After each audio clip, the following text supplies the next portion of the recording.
Welcome back. Now I just realized some of the stuff that I'm sharing with you, you may have heard at the church camp as well. So I may take some, may skip past some of these things, just so that we could cover the newer, the materials that has not been covered. But the only problem is I don't know what's been covered and what's not, because at the camp it was just off my head, Yeah. But you okay so far? You finding this helpful? Yes. I hope you are. Okay. So while we're waiting for everyone else to settle, I was told to just introduce to you some of these things. So some of the basic materials that I talk about the basics of the Christian faith, we've actually developed it into a little booklet like that. Actually, it's navigators materials. I actually wrote to navigators in America to say, did I violate any copyrights? They said, no, these are common materials now available on the internet, so I can use it. The reason why I decided to write this has been at least 10, 20 years back, was the navigators have done a fantastic job. They have this thing called the 2.7 series. Remember that 2.7 series? But it was so long that I think for today's Christian, they would not go through 2 years of small group studies and all that. So I realized that no, we got to come up with some new models, make it easier. So we reduce it basically to just 6 sessions to cover the basic of basics. And then on top of that, I found that the navigators, while they're fantastic in the basics, the only element that I felt I wish I could have a bit more emphasis on is the Holy Spirit. And the need to really point people to the fact that there are baggages in our life that we need to clear up. Because sometimes it's not because we don't want to grow, but it's because we cannot. There are baggages and hang-ups, things like that we need to deal with. And so what I like about the Cell Church material, they have this thing on spiritual warfare, which is why I took that and incorporated it into the Navigators one. The reason why when I look at the materials that are written by the Cell Church, it wasn't based on what we call inductive Bible study, but it was based on more downloading. That means somebody had to teach and then you download it.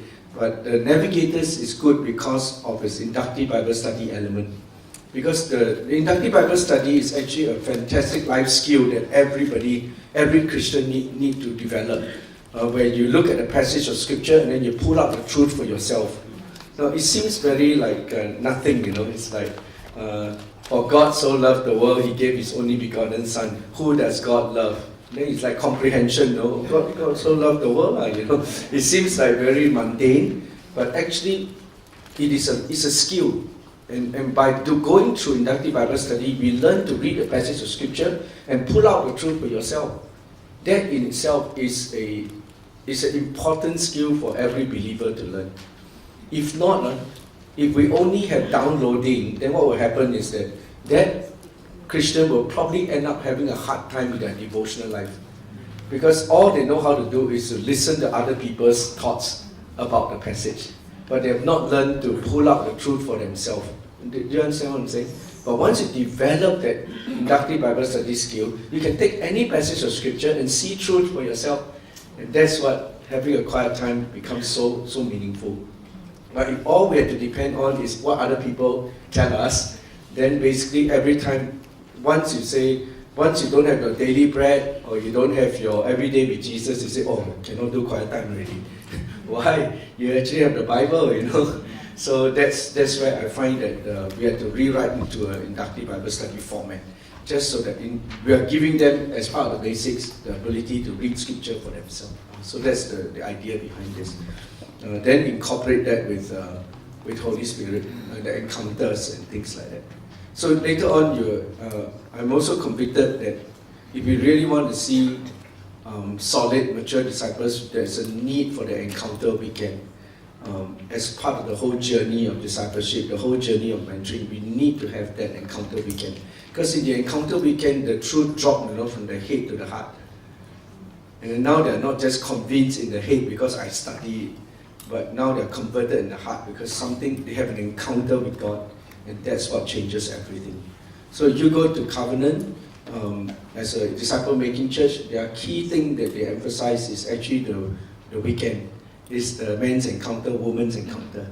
You go to the cell church, they emphasize the spiritual warfare weekend. You go to Alpha, they emphasize the Holy Spirit weekend. Why? Because that's where it drops, from the head to the heart. So for that reason, part of that journey has to be the encounter. So think about that as you develop your disciple-making models. Okay, that's just to let you know some of that. Okay, you ready to move on? Okay, we're going to move to the next portion, which deals with the mentoring life cycle. Now, I actually talked to you a little bit about the discipling one already at camp, so I don't need to belabor that. But the mentoring life cycle, I'm quite sure that I've also shared that with you, because a lot of people ask me, how long does a mentoring relationship last? So now we're going to get down to, we move away from discipling, basic discipling, now we go to the mentoring side. And people ask me, how long does a mentoring relationship last? So we use this simple little model that you should see in your notes. All mentoring relationships, right, will go through the same cycle. Okay, people ask me, so how long should a mentoring relationship last? My standard answer to them is, all mentoring relationships die a natural death. Okay, how long should a mentoring relationship last? It will die a natural death. Okay, because at some point it will taper off. And all mentoring relationships go through a curve that looks something like this. Okay, and if I can give you a general picture of how a mentoring relationship, or how long it lasts, it will look something like this. Now, after this axis will be the relationship started already. Before this axis, relationship haven't started yet.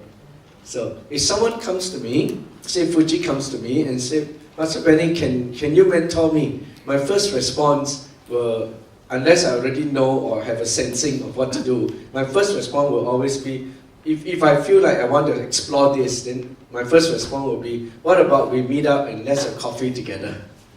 Let's check this out, we don't know. So we have this, then what will happen is, this is a dotted line, haven't started yet. So it's a dotted line, we will meet up for coffee, 1 coffee, 2 coffee, 3 coffee. By the time you drink 3 coffee, you should know already. If not, then this has become just a coffee time. You would know by then whether or not you have the chemistry, whether or not he wants to learn from me, whether or not I enjoy imparting to him. And at that point, that's when I would like to formalize the relationship. Okay? So that's the point where I want to start the whole process. Now, the reason why in the past, I don't use to formalize it. That means I just let it continue to be, just drink coffee and go through that. But now, I like to formalize it. The reason being that once you formalize the mentoring relationship, you introduce an element into the relationship that was not there before. And that element is called spiritual authority. You introduce this element called spiritual authority into the relationship. Because prior to this, it's like friendly advice. Right? You meet up with someone, they ask you for advice, you just give them friendly advice. The problem with friendly advice is that you can take it or leave it. Am I right? A lot of people give us advice for all kinds of things, so you can take it or leave it. But once we formalize that mentoring, it's a mentoring relationship, the onus is on you now, Whatever I share with you, the onus is on you to take it seriously and weigh it before God. You cannot just take it or leave it. You got to. If we have a formal mentoring relationship, the onus is on you to weigh it before God and make a decision. And the whole thing is, there is now a spiritual authority element put into it.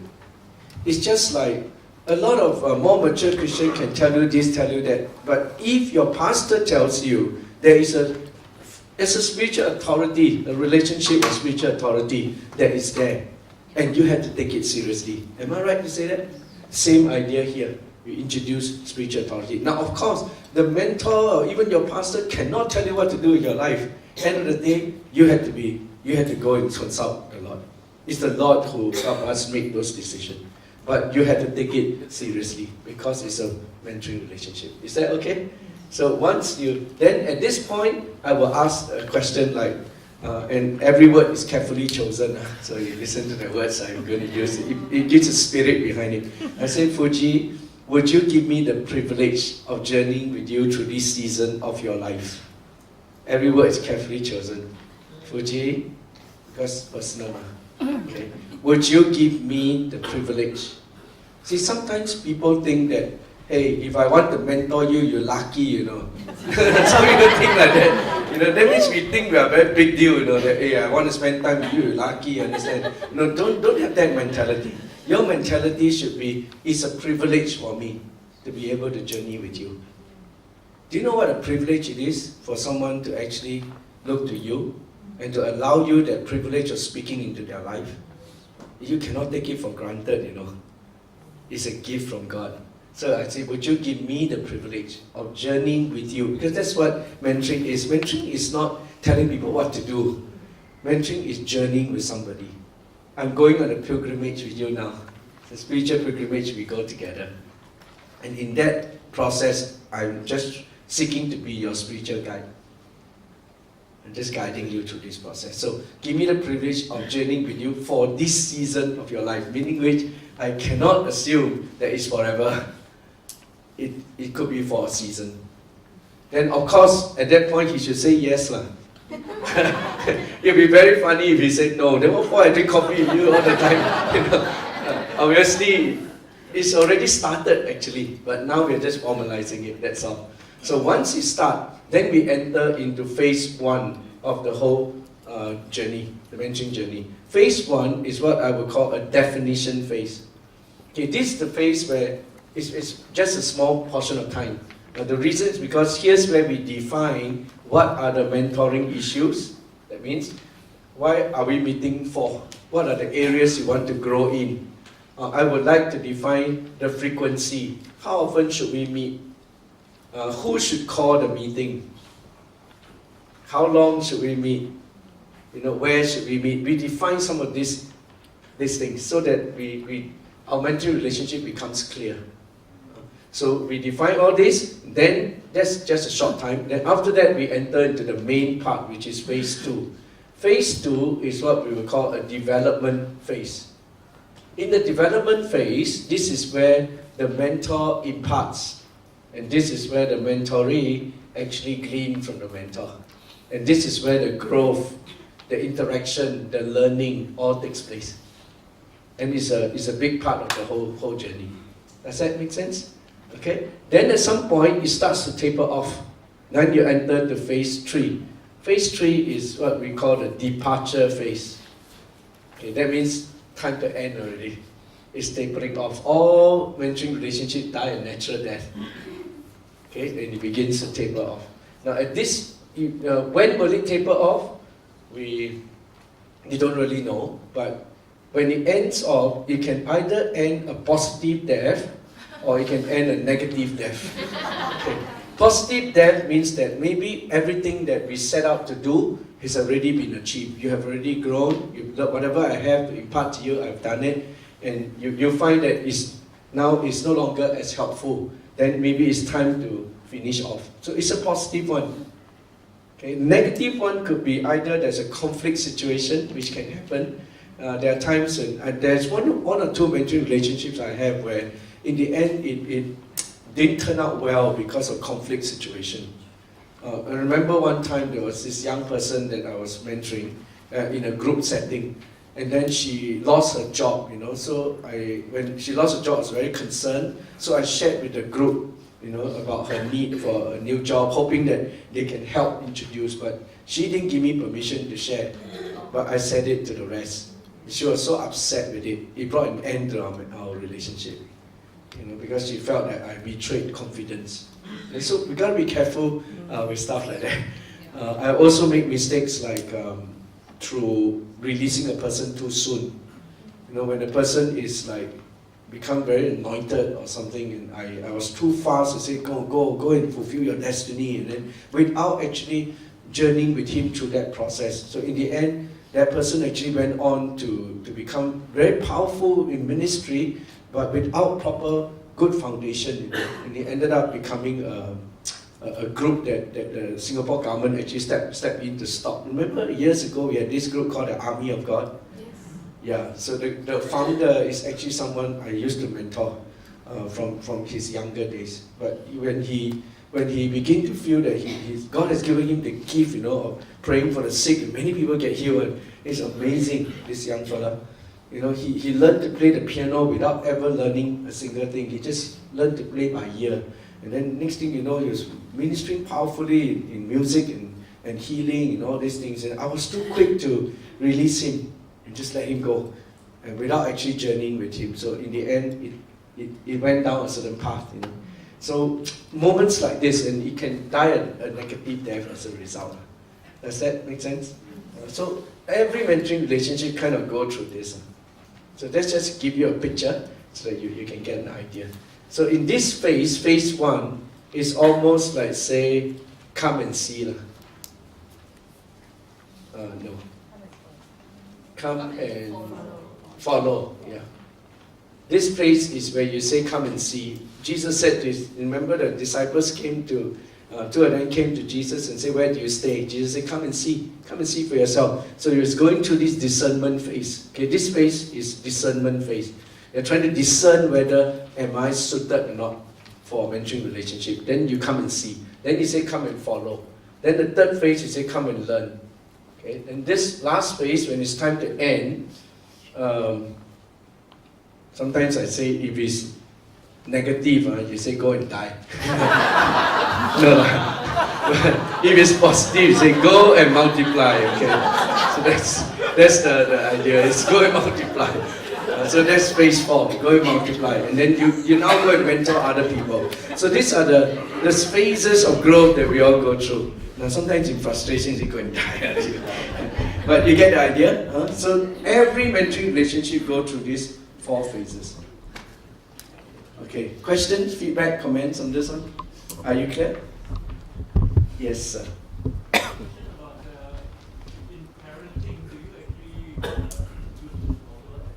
In parenting, huh? Yeah, actually it can be quite the same, except that you cannot discern. In parenting, you got no choice. What you are given is what you are given. So you take whatever comes, and then you just start right here. From the day you are born, in a way, you already have started the process of mentoring our own children. Yeah. So that's the only difference. No discernment phase. But you just go start. Yes. Mentoring, is it a one-to-one or one-to-a few? Okay. I personally think that we have both needs to happen. Later on, when you look at the 12 things I've learned, this one of the things I learned. When I first started out, my belief was that one-to-one is the best. That was my belief at that point. But later I changed my mind. I think we underestimate the power of group mentoring. Because in the power of group mentoring, it's not just between the mentor and the mentoree now. It is a whole community mentoring each other. It's actually a whole lot more powerful. And remember, Jesus did not start one-on-one. Yeah. Actually, Jesus started in the context of a group. So I think we underestimate the power of group mentoring. We absolutely miss this one. And we begin to move it so much to the one-on-one that I don't know where that came from, but we start to have this mentality, it's me and you and a dog named Boo, so there's, we just get so stuck with this model of a one-on-one. I think we underestimate that. So that's important. Yeah. Yes, but of course I need to be able to curate information that is there. Whatever the person is willing to share openly is whatever is common knowledge. But whatever the person shares privately with me as the mentor, I need to know how to curate this. If I'm not careful with that, I might violate the person. That would be sad. And I think in group mentoring is a whole lot more, it's also easier for the church. I'll tell you why. One big issue we face, and even is the whole gender issue, that a lot of the females in the church find it very hard to find mentors, especially those in the higher echelons of leadership. Because you think about how many female pastors are there. Actually, it's a very low percentage compared to the male pastors. So for the men, right, it's easier to find mentoring relationship amongst the men. But for the women, especially in higher echelons of leadership, they cannot find mentors. So I have Methodist pastor friends who are ladies, and they ordain the Methodist lady pastors. They actually find very hard to find mentors. And then sometimes they come and ask me, can I mentor you? I say, cannot, lady, because you're a girl. So they get very frustrated because they say, then where do we find our mentors? There's only a few that they could look to. So with group mentoring, we kind of solve that problem a little bit. We mitigate that problem.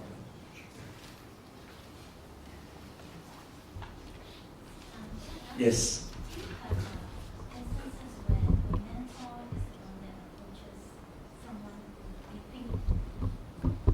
Okay, can you repeat that question again? Do you have another mic? So I have a problem hearing. I can try Okay, to speak louder. Okay, good.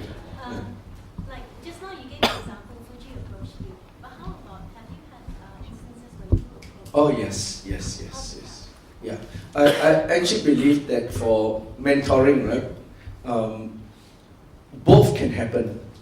Where one is where the mentoree approach the mentor, the other one is a mentor approach the mentee. The principle I would use is this. Usually in leadership development, it is better for the mentor to approach the mentoree. But in issues-based relationship, it's better for the mentoree to approach the mentor. Okay, thank you. Do you understand what I'm saying? Like if I'm, because for one of the good reasons for having mentoring is also for leadership development, right? We mentor so that new leaders can come up. So in a mentoring relationship for leadership development purpose, you will find that it's better for the mentor to actually approach the mentoree.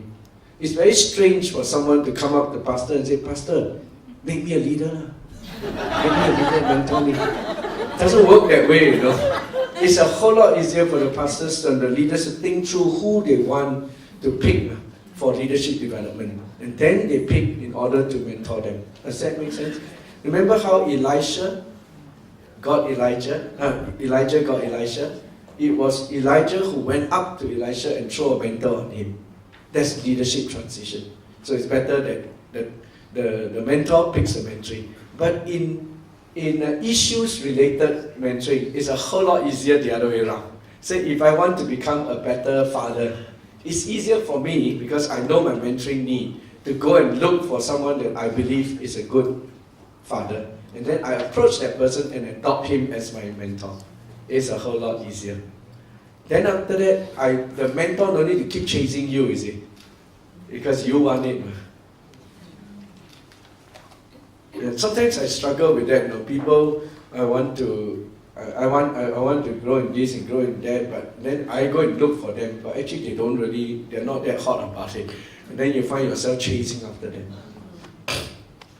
Yeah. Yes. Are you all okay just asking questions? So some of the, so you don't, provided you can ask anything, I'm happy to respond. Provided you don't after that chase after me and say, how come never cover this, never cover that? Is that okay? We have a deal, Okay. In fact, I prefer this so that I scratch where you're itching. Yeah. First question is, yes.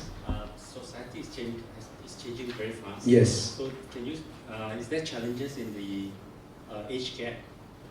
The generation gap. The generation gap. The second question is, have you come across a mixed mentor where the age is vast difference? Is that allowed? Age difference. Yeah, mixed gender. And also, do you encourage mixed gender kind of mentoring? Okay. Okay. Maybe we tackle one question at a time. The first one is the one on generation gap. Yes, there is a difference between the generations as we go along, and the millennials coming up is really, they think quite differently from us. But having said that, I have a lot of millennials in the church, and one of the things I've learned from them is that they actually do want to learn from the older generation. It is a myth that to think that they don't want to learn from from the older generation. Am I right to say that? Most of you are millennials. They actually have a desire to learn, but it's just when we come in to learn, we have to kind of give them enough of the respect, not to say that what you are thinking is all wrong. But we come in the journey with them. That's the key. And so first of all, it's not impossible to do that.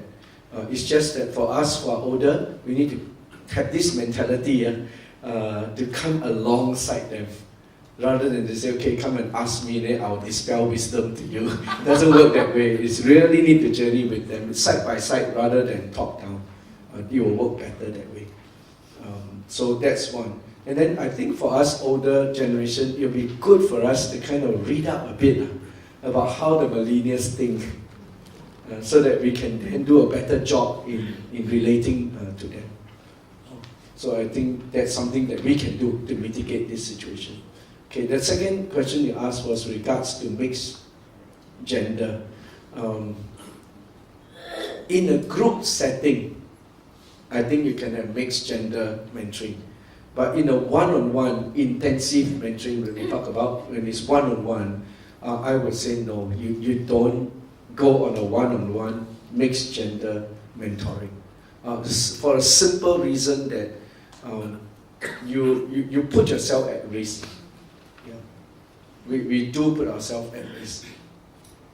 And remember the whole idea of mentoring.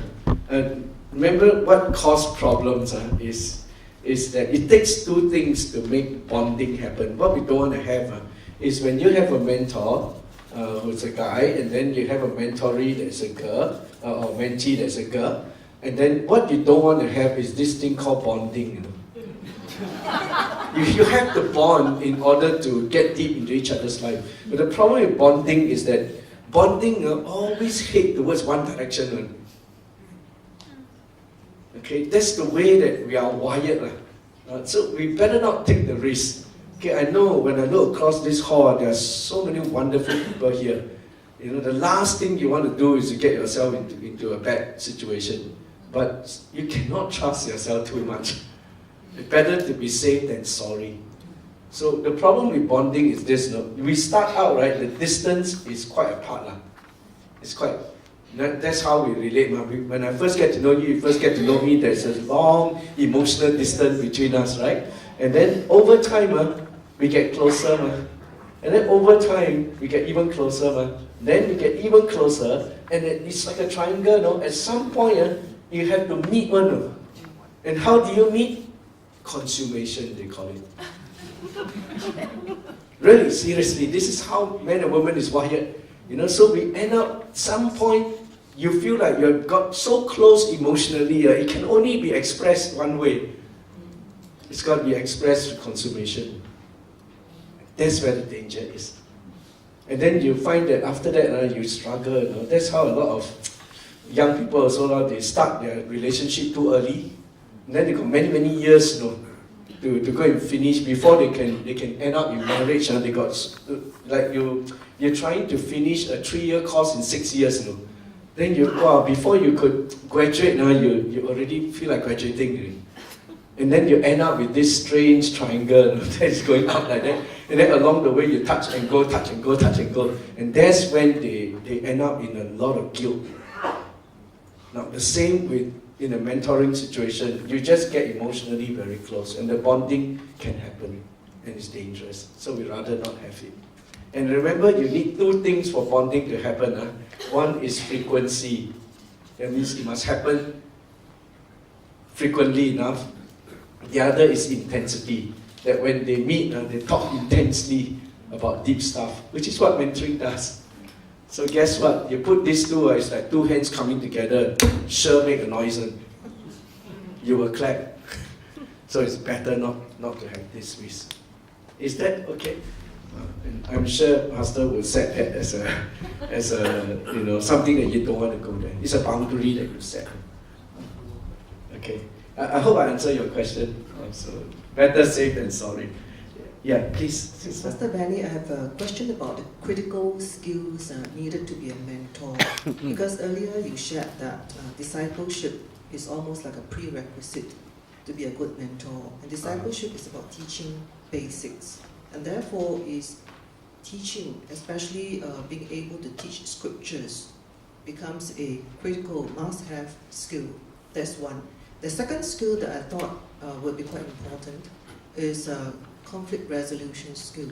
As you have mentioned, mentoring relationship can come to a negative conclusion. Yeah. So in this process of resolving conflict with the mentee, does the church have a role to play?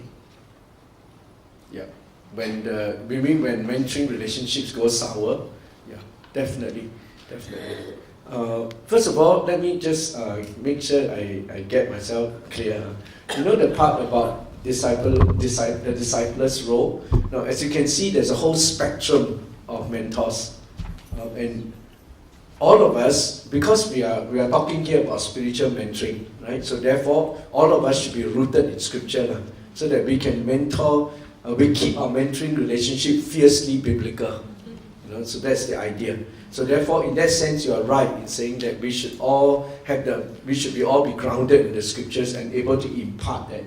Okay, but having said that, not all of us need to be great teachers, because it's a different skill set altogether. Because we are in a mentoring relationship, is a whole lot more interactive than teaching. So I need to be scripturally rooted so that I can impart scriptures and keep the relationship fiercely biblical. But it does not necessarily mean I need to be a very good communicator or teacher of the word. Does that make sense? So just to keep it in perspective, or else everyone, you can only be a teacher, then you can be a mentor. So that's not the case. And the other thing is that when I say about someone doing the basics, the discipler, you may not be the person who actually take them to the basics. Somebody else could have done that and put the basics into their life already. Then you come along as one of the other mentors. You come along as a spiritual guide or a coach. It's possible also. Does that make sense? So you need not be the one that must be the one doing it necessarily.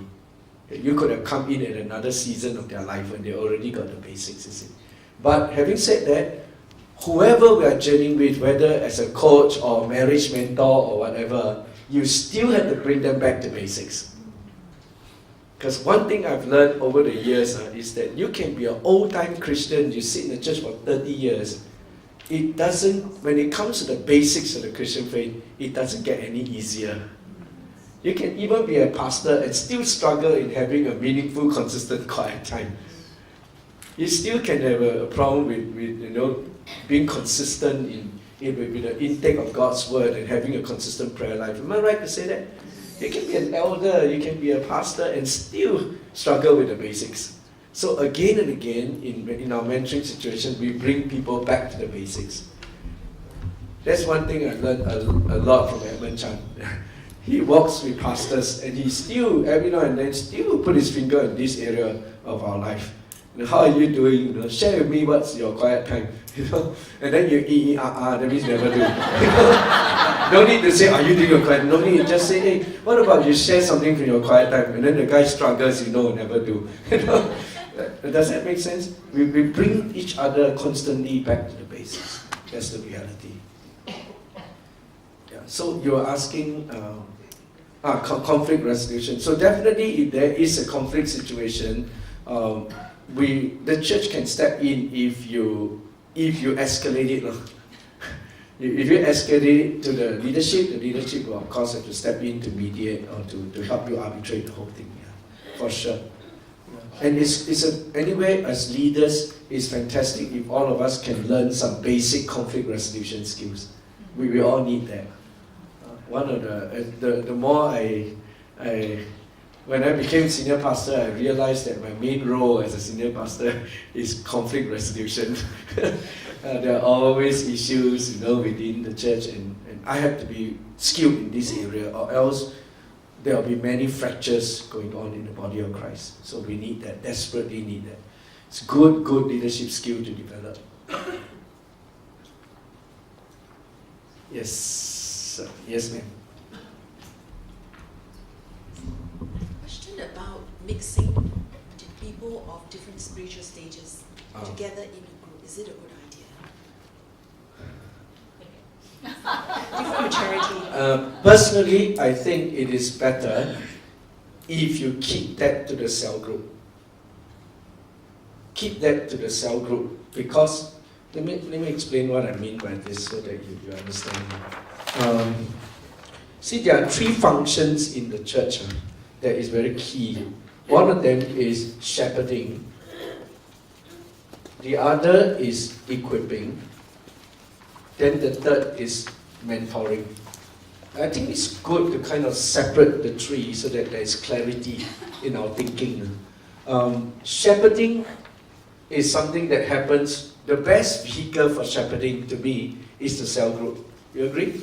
The cell group is the best vehicle for shepherding because in a cell group, the cell leader actually shepherds everyone.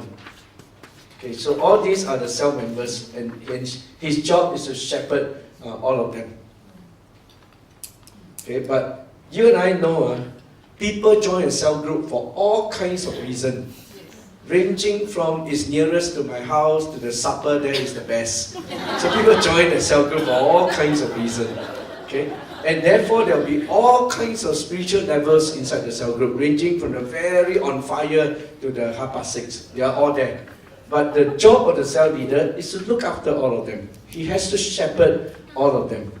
But out of all these people that are here, maybe their A and B are the most hungry, the most passionate, the most on fire. So what does the cell leader need to do is that while he has a line of shepherding to everyone, he increases his line with A, increases his line with B. So outside of the cell time, the cell leader takes A and B aside and actually mentors them. Does that make sense? He cannot, honestly, it will be kind of silly to think that we can mentor everyone in the cell group. Because first of all, not everyone wants to be mentored. Agree? You want, but they don't want. So rather than to pour our energy into every single person, you'll be more strategic to take the A and B's out and mentor them in a separate setting. And very likely, right, A and B will be your next line of leaders. Agree? They are likely to be your next cell leaders. These will be, therefore, later on become your interns. And that's how leadership development happens. Okay, equipping is a different thing. Equipping is where it is done more through teaching, coaching, and all of that. It takes a particular gift set to do it well. I don't think every cell leader is asked to go and equip everyone. But we have an equipping track in the church. We have Christian education, seminars, things like that, where you bring in the people who are gifted in doing that. And then everybody enjoy. Agree? But if you try and get every cell leader to go and do teaching, if they are not gifted in teaching, they struggle and everybody else suffer. What for? So it's better to just shepherd them, look after them, but then when it comes to equipping, there is a Christian education department that equips everybody who's willing to be equipped. So the way I see it is that we should shepherd all, we should equip as many as possible, all that are willing, and we should only mentor a few. And those few will be your next generation of leaders. Yes. Yeah.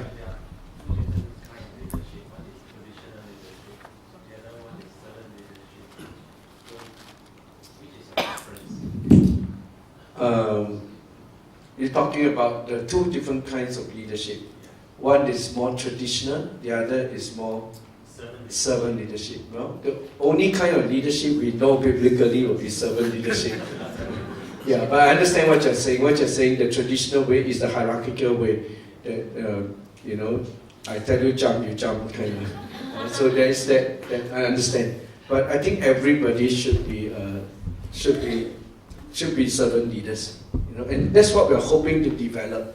And this is where you define clearly, as a leadership team, you define clearly, it's not just how many leaders you produce, but what kind. So one of the key things you need to do is to kind of define what is the end product of our mentoring. If you can define that, that would help a lot. Define what kind of leader you want to produce, and then in your mentoring you can kind of have something to target towards. Is that clear for you? Once you see it that way, then maybe we can sort of we can give the right terms to all the different things that we do in the church. All right, wonderful. You okay? All right, so let me cover just a little bit more now. We move on a little bit, and we talk about the anatomy of a mentoring session. So what I'm doing is now I'm taking you to this part here. Okay, we're going to focus in on the development phase here. Okay, phase 2. What do you do during this period? So if you do have a mentoring or mentee or mentoring group, what do you do there? Now here are 8 simple steps, just to give you a handle. The first is, usually you say if I meet up with a group, a small group, say 3 person, this is what I like to do. Number 1, I like to have prayer to set the tone. Okay, so if let's say I meet up with 3 person here, okay. First thing I'll do, of course, we meet up, we do some small talk first. 5-10 minutes, just warm up, but I don't let it drag on to become a small talk session. Usually within 5-10 minutes, I want to get down to business, because we only have about 1 hour and 15 minutes to try and make a mentoring session, structure a mentoring session around that amount of time, so that it has sustainability. Every time we meet, it's 3 hours. After a while, everybody is tired, you know. So I keep it to about 1 hour and 15 minutes, 1 hour and a half max. Okay, so what I'll do is, after the small talk, 5 minutes, we get down to, and usually I'll begin in a time, just to set the time of prayer and say, come, let's pray. Once I say that, they all know we are starting already. So we have a word of prayer. Through prayer, which is done intentionally, because through prayer, we are establishing the fact that we are not just having a meeting of minds here, but we are having a meeting of spirits as well. You know, we want to go deep. Okay, and it's a spiritual exercise. So I pray to set the tone. And then after that, being a Bible teacher, I like to be able to frame what we're going to talk about, usually in a short, brief passage of scripture. So whatever my mentoring issue is, because we already defined those mentoring issue, say it's about prayer, then I would like to bring out something and frame it around scriptures, an idea from scripture about prayer, and so that I want to keep it fiercely biblical. So we anchor it somewhere in the passage of scripture. Then after that, once we have that, it's easier for us to talk around it. Are you okay with that? So then I would like to also take time to review or chart the progress, because this is not the first time we're meeting. We've been having ongoing meetings, so there are things that I want to refer back to previous sessions, talk a little bit about any further thoughts that they would have. This is a good time also to find out what application have taken place, what have they been practicing, and what are the challenges they face. So I want to talk a little bit about that. Okay? And once they start to talk about what's been going on, you know, that maybe, I'm still struggling with this area, that area, then it gives us room to talk. So during this process, what I'm trying to do is listen to clarify the need. So as a mentor, you're listening to your mentoree talk, and then you're trying to clarify what is going on, what is the Lord doing in their life, what are their needs, and then so that I want to be able to listen intensely, ask the leading question, and Simon Sinek taught us very well, you know, the key is ask the question, why? So they say, I'm really having a struggle with my children. Why is that so? Someone said that if you can ask 5 whys, you probably get to the real insight of the situation. And I'm struggling with my children, but why is that so? They are so unruly. Why do you think they're so unruly? Second why already. I think they're unruly because, you know, they shout and scream and all that. Where do you think that comes from? Why do you think they're shouting and screaming? I don't know, maybe their environment is like that. Why is that so? Are you shouting and screaming at home? You know, you are getting deeper and deeper. By the time you ask 5 why questions, you probably get to the bottom of things. You know, so you are trying to listen to clarify. And our goal is to really get to clarify and find out where is he in that journey. Does that make sense? Okay, and ask the fundamental and bring it down. Okay, then after I hear all that, then I can now respond to meet the need. As we listen to understand, we can now respond sensitively to our mentoring. And this is where we begin to share our insights. This is where we share our reflection, our experience, and our understanding of Scripture. Here's where we affirm where progress is made. We challenge them to go beyond. This is where we encourage them if they fail, confront them if you need to, okay, and show them where they've never gone before. Now, and here, listen carefully to this. You can only do this part well if your wells are full. So if your well, your personal well is empty, they won't be able to draw much out of it. Okay, and the truth is this, we must be growing ourselves as mentors in order to grow others. So make sure that your well is full. And the more your well is full, the more they can draw from it. And the more they can draw from it, the more you will have to give to them. And Matthew 13, verse 52 is a good verse, where Jesus said to them, "Therefore, every teacher of the law who has been instructed about the kingdom of God is like an owner of a house who brings out of his storeroom new treasures as well as old." That's a beautiful picture, right? Of someone who is filling his own storeroom with riches, both new and old. So if I've not been filling up myself with new things, then all I can bring out is old treasures. So I encourage every mentor, grow yourself. Now read yourself full, think yourself full, and then you go. And you'll find that others can draw from you. And you'll be fresh. It's not always old treasure, but new ones as well. Is that okay? Now, then number 6. After I've shared all that, then usually what I like to do is give them some handles to help the mentoring.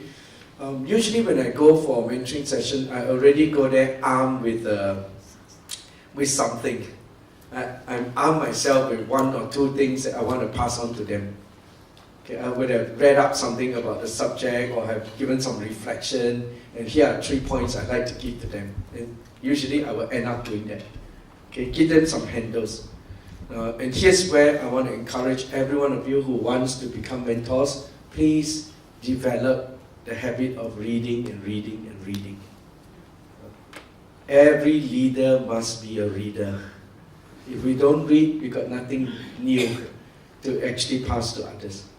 And one thing I've learned about reading is this. In the past, when I was a new Christian, I read for information. Okay? I just read so I can get information and feed myself.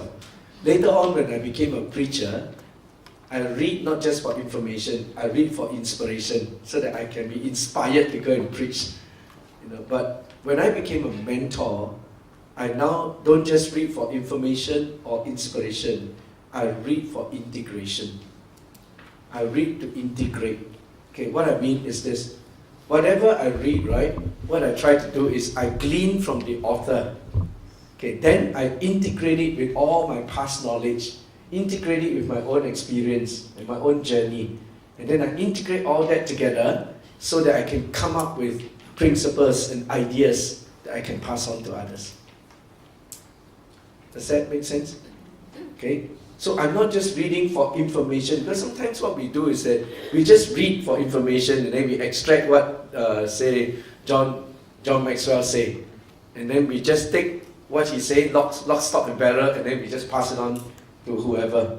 Now that's not as solid as if I were to read what John says, then I integrate it with my own personal experience, my own prior learning, and I put them all together, integrate it, and then from there crystallize it into something that is true to myself.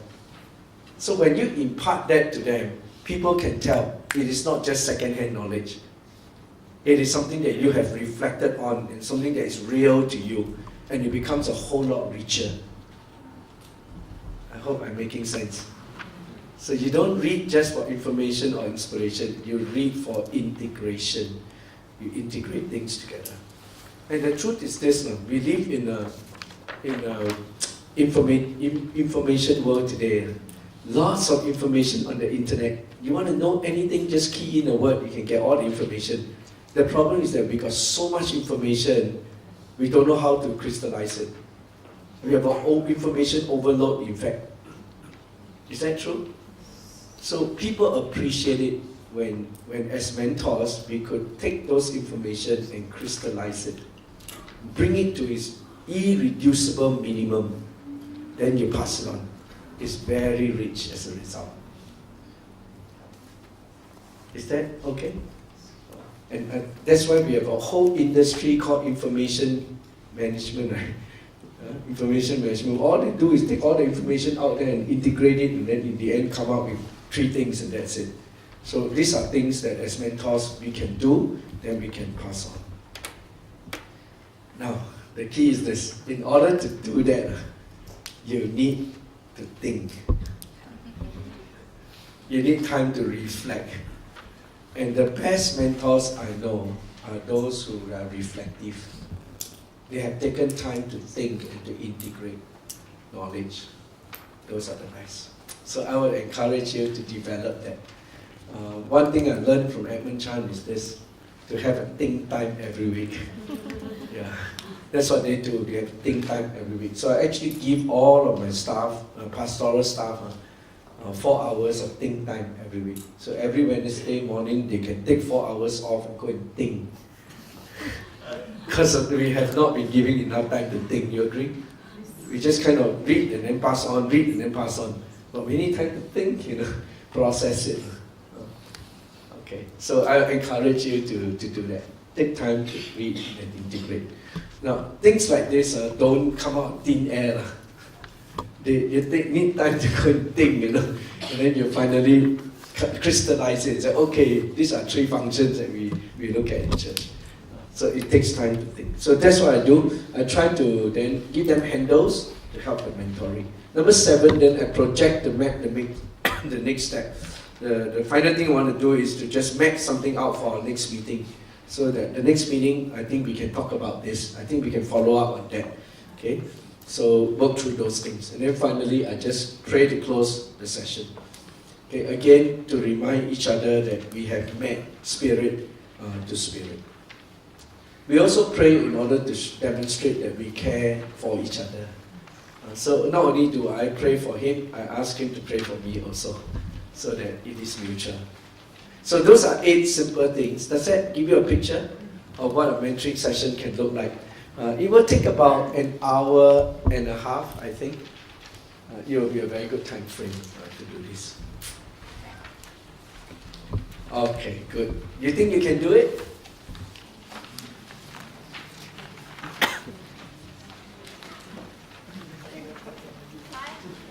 Try lah, yeah, no harm, Give it a go. All right. Okay. Yes, sir. Could you give us some of your insights on mentoring online? Mentoring online. Okay. Yeah, I actually have someone that I'm journeying with online. We do that simply through FaceTime on the phone, and because we live in different cities, I don't have an option. But what I try to do is that we try and set up a regular meeting online. And then if I ever go to his city, I will call on him. And if he comes to my city, he calls on me. So in between, we have that face-to-face. But the rest of the time is online. So he actually would come armed with questions, and then we will talk and talk on the internet. Yeah, today's world is very common. We have to think globally now. Gone are the days and we could, even in the corporates today, a lot of meetings are done online. I know for us older generation, we find that very hard. It's like on a screen, how can we even relate? But today, younger people, no issue. The millennials actually have no issues with online interaction. They're used to it.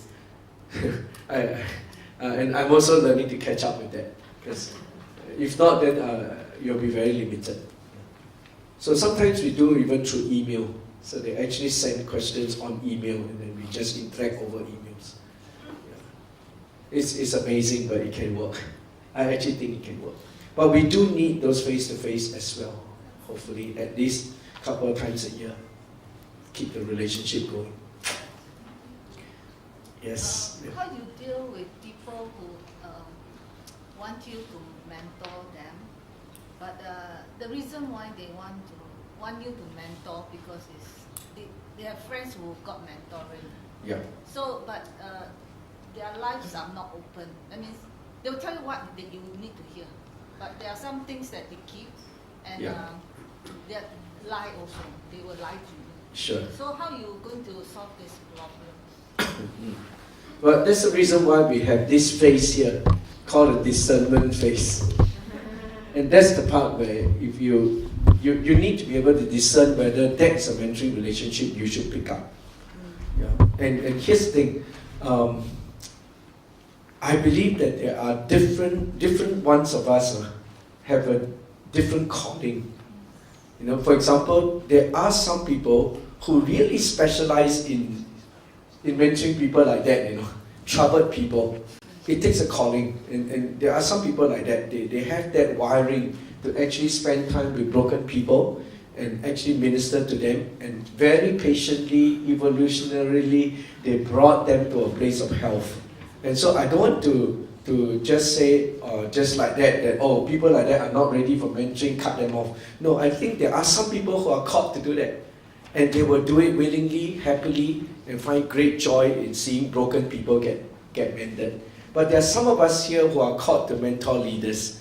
If you are called to mentor and develop leaders, then you want to pick the people that are ready for it. Then you don't want to start from base zero, you know, and then you take you forever to do that. But so it depends on your calling. I feel it depends on your calling. Yes. So your sponsorship will come in at this part. Yes. So if I don't think I can pick up a person like that is all the brokenness, and maybe God called me more to develop leaders, then I would like to channel that person perhaps to someone who likes doing such things and enjoy doing it. Yes. Yeah, Pastor Benny, maybe you could go to page 4, the Yeah. number 3 that we did not go through. Probably that is the part where we want to find the right match of who is supposed to be so-called if you're looking for somebody to Okay. mentor. Where's that? Mark of the good mentoring kit. Oh, Thanks. okay. Actually, it is later on you go back to this as well. Okay, if I could just fill up the blanks for you because you're Singaporeans, you know.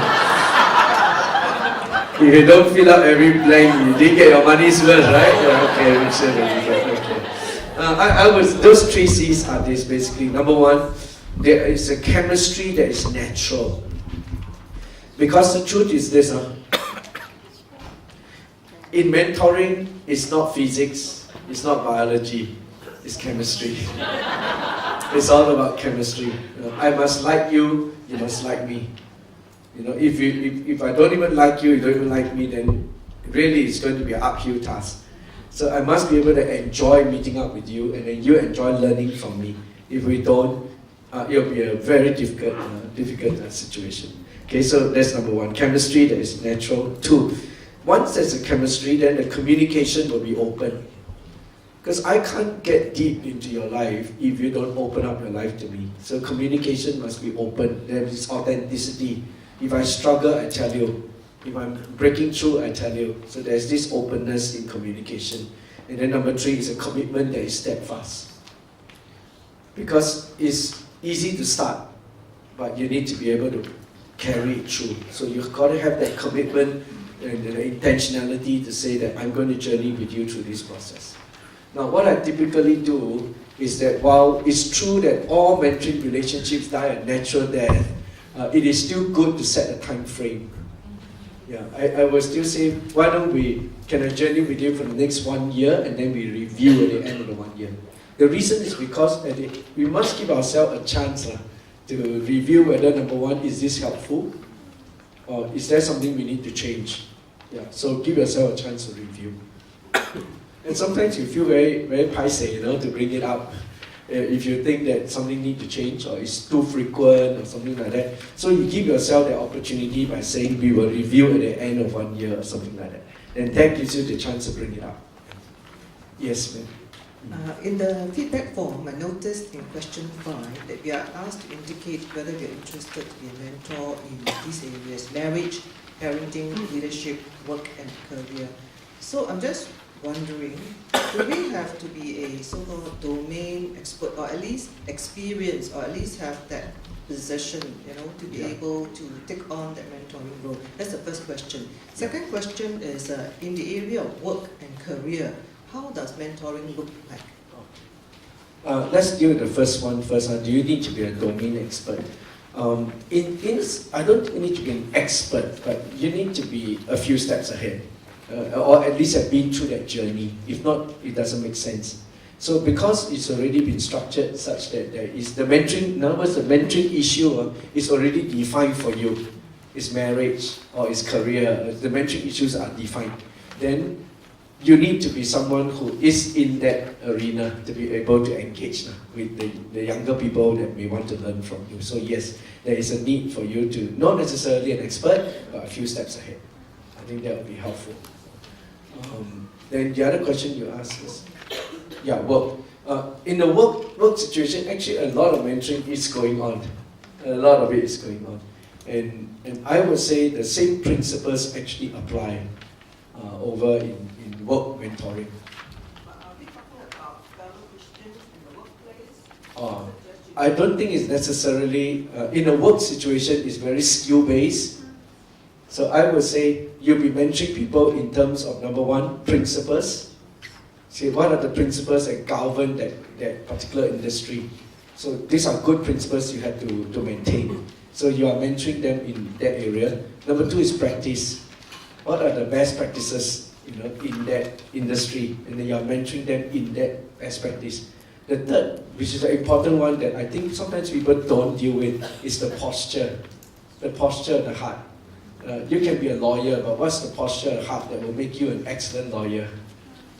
So the posture, most times in work mentoring, they don't really deal with that. They just deal with the performance part, which is all the best practice, the principles, but they don't deal with the posture. But I find that if you disciple or you mentor someone in the posture of their heart, it's even better. You go a bit deeper already. So those basic things, I think, will be. Now, if you are a Christian one, you happen to be mentoring someone in the workplace that's also a Christian, then you bring them to another one, which is power. At the end of the day, tap into God, and you bring God into your business, into your work, and then you mentor them in that area. I think that will be fantastic. Sorry, can you repeat that again? Number one is principles. What are the principles that govern our industry, our work environment? Two is practice. What are the best practices that you can pass on to them? Three is the posture of the heart, so that whatever job they do it out of the right posture of heart.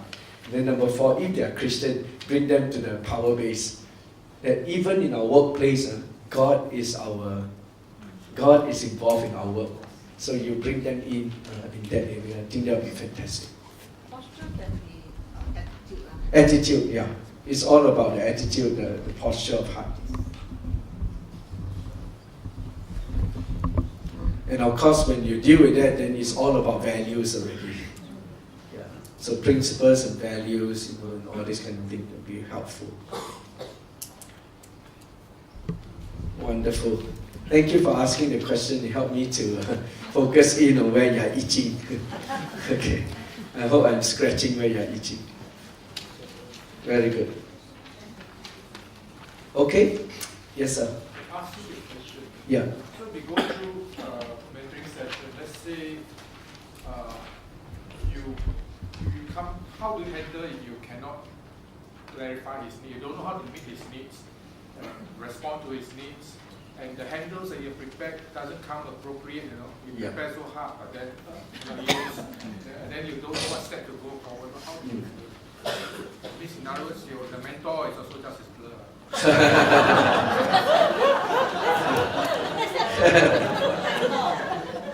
Yeah.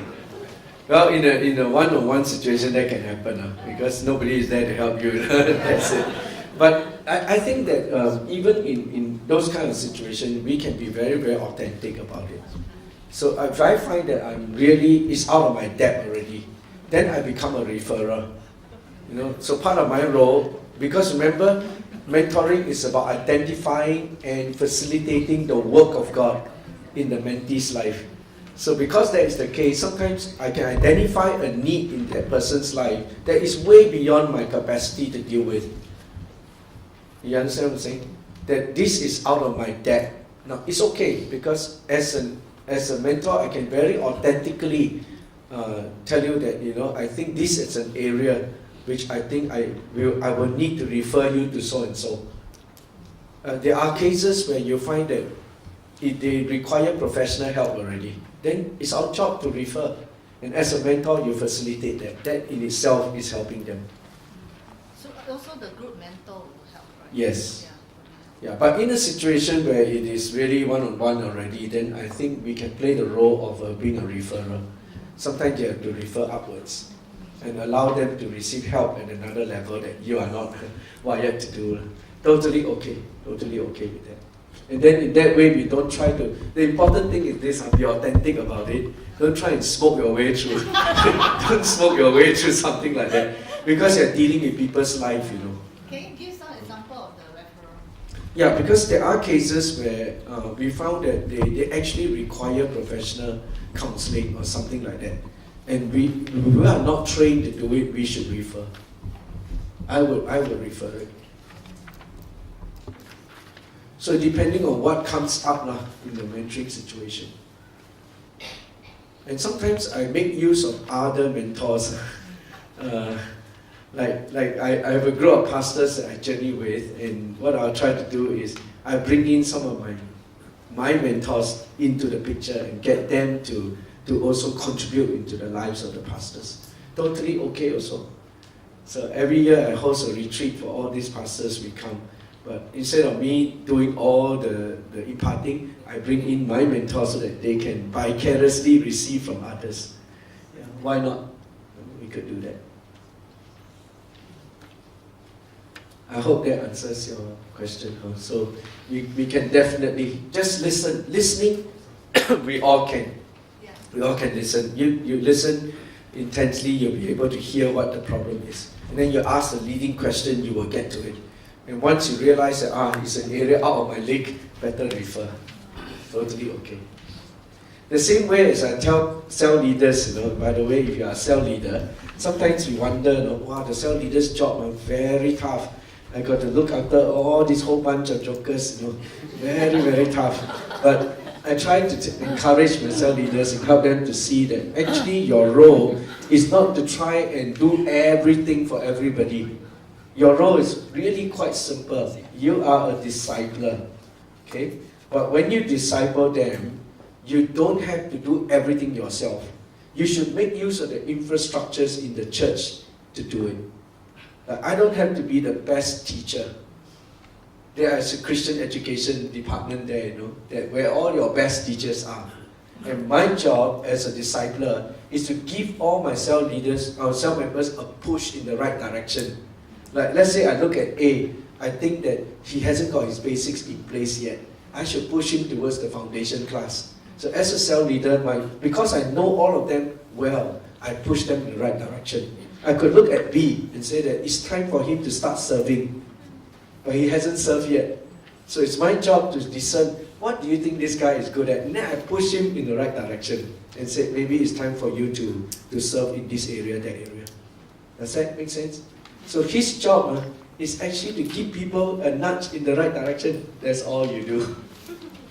So apart from caring for your people, you are just pushing them in the right direction so that they can get discipled through the infrastructure of the church. I don't have to be the best counselor. Sometimes I can push them in the direction of family life so that they can get, help in those areas. Okay, so I hope I'm making that clear. Okay. Can I just Yes. ask a quick question? Yes. This anatomy of mentoring session, Yes. this applies equally to a group setting as well as one-on-one? Yes, I would say in a group setting, probably you'll find that a lot of it is not as focused because different people will have different needs.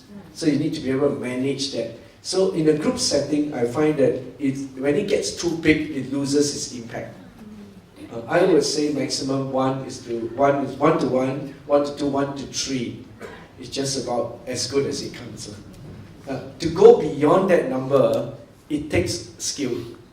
You need to be a very good facilitator to do that. Generally speaking, most people will operate better in a group of 3 or 4 persons.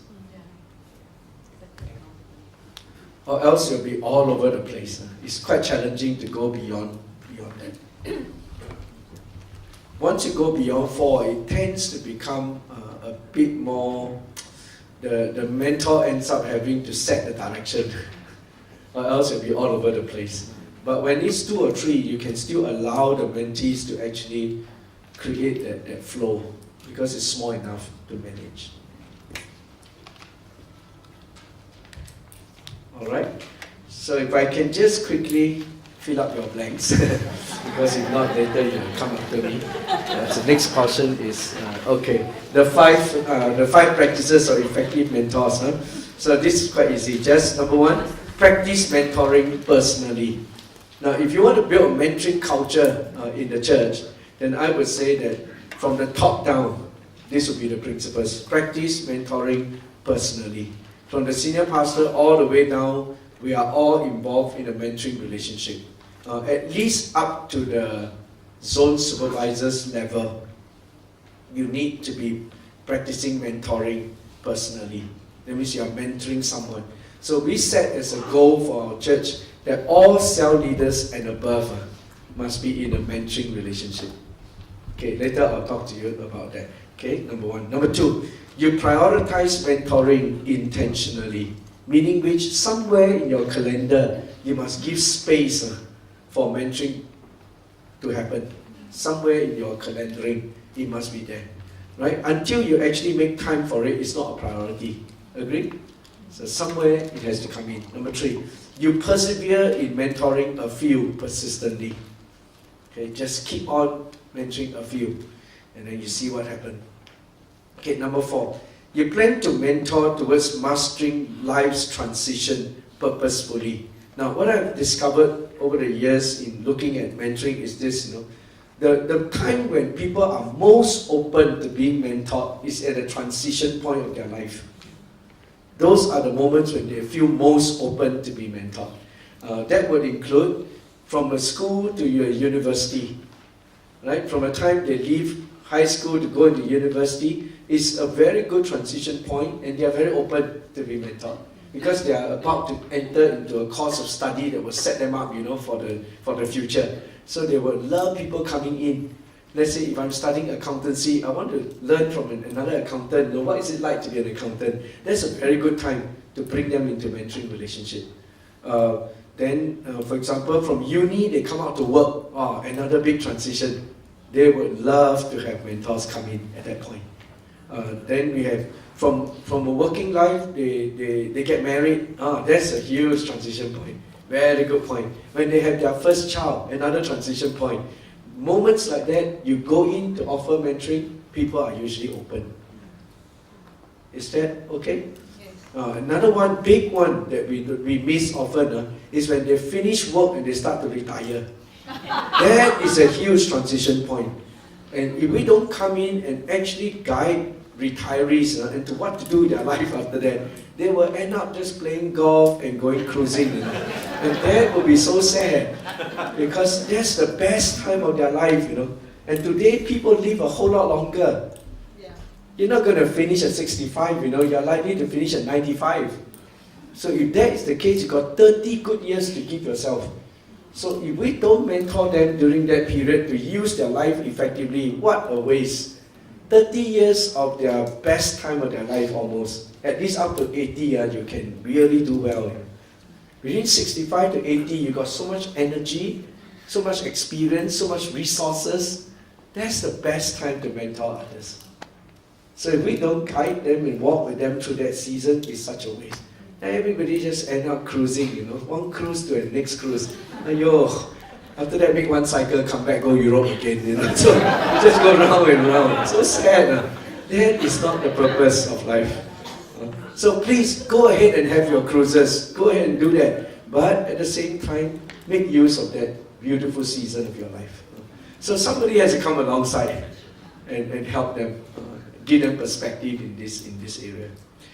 So life transition, very important. And then number 5, you plant mentoring as a long-term vision corporately.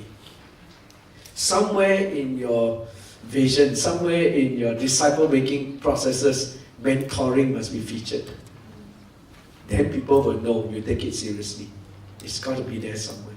But it's worth it. I believe it is worth it. So where do we go from here? Where do we go from here?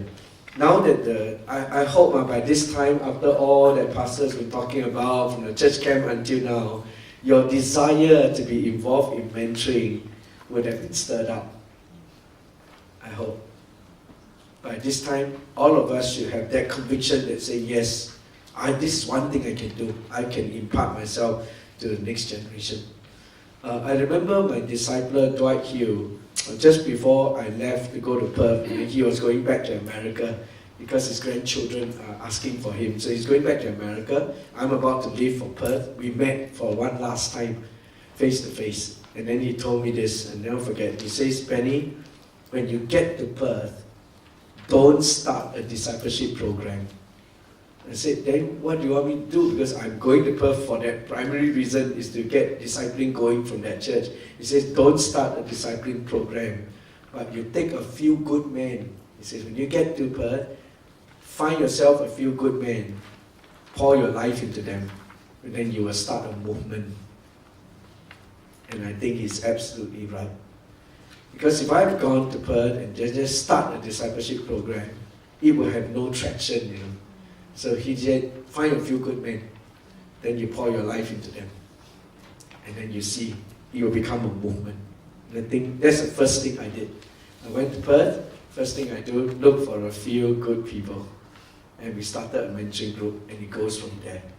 So that's what Jesus did, isn't it? He started an entire movement, global, you know, and he started with just a few men. 11 men, and turned the world upside down for Jesus Christ. So we start here lah. If every one of us find a few good men, few good women, we can start a movement that can filter down all of our Bartley Church, starting from the top all the way down. So as Edmund Chan always say, dream big, start small, and then you dig deep, and we'll go somewhere with this. Amen. Leadership development, mentoring, it takes time. It takes years, you know, to grow a man of God. You want something overnight, you got to settle for a mushroom, you know. So, you know, you want something that is long term. You just have to take time. You want something overnight, only mushrooms grow overnight, you know.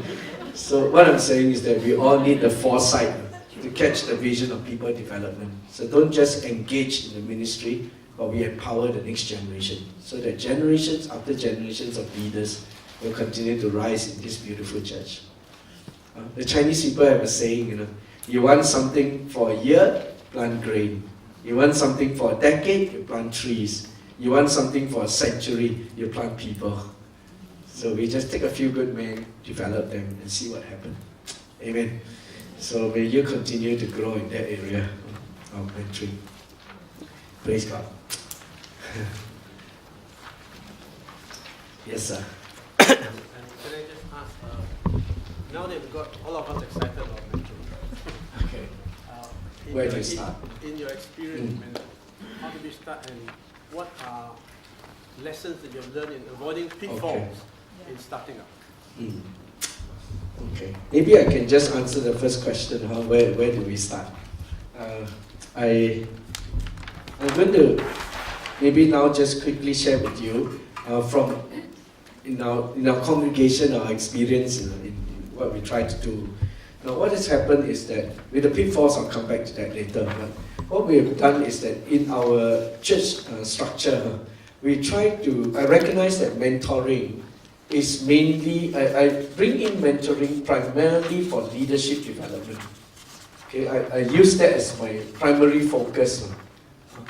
Mentoring primarily for leadership development, because I find that the biggest need in the church today is for leadership development. We need more leaders. Is that true in your congregation? We need this, and that's why I keep that as a focus. Now, in order to see this happen, we let it happen at two platforms. One is what we call structural mentoring. Then the other is, the second is personal mentoring. Okay, so we have structural and personal.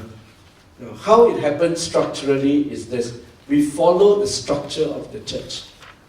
Okay, so for example, I'm a senior pastor. I have a leadership team, right? Or I have a staff team.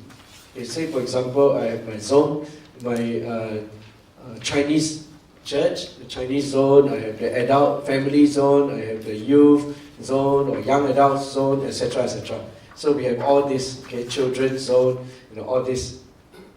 Got that?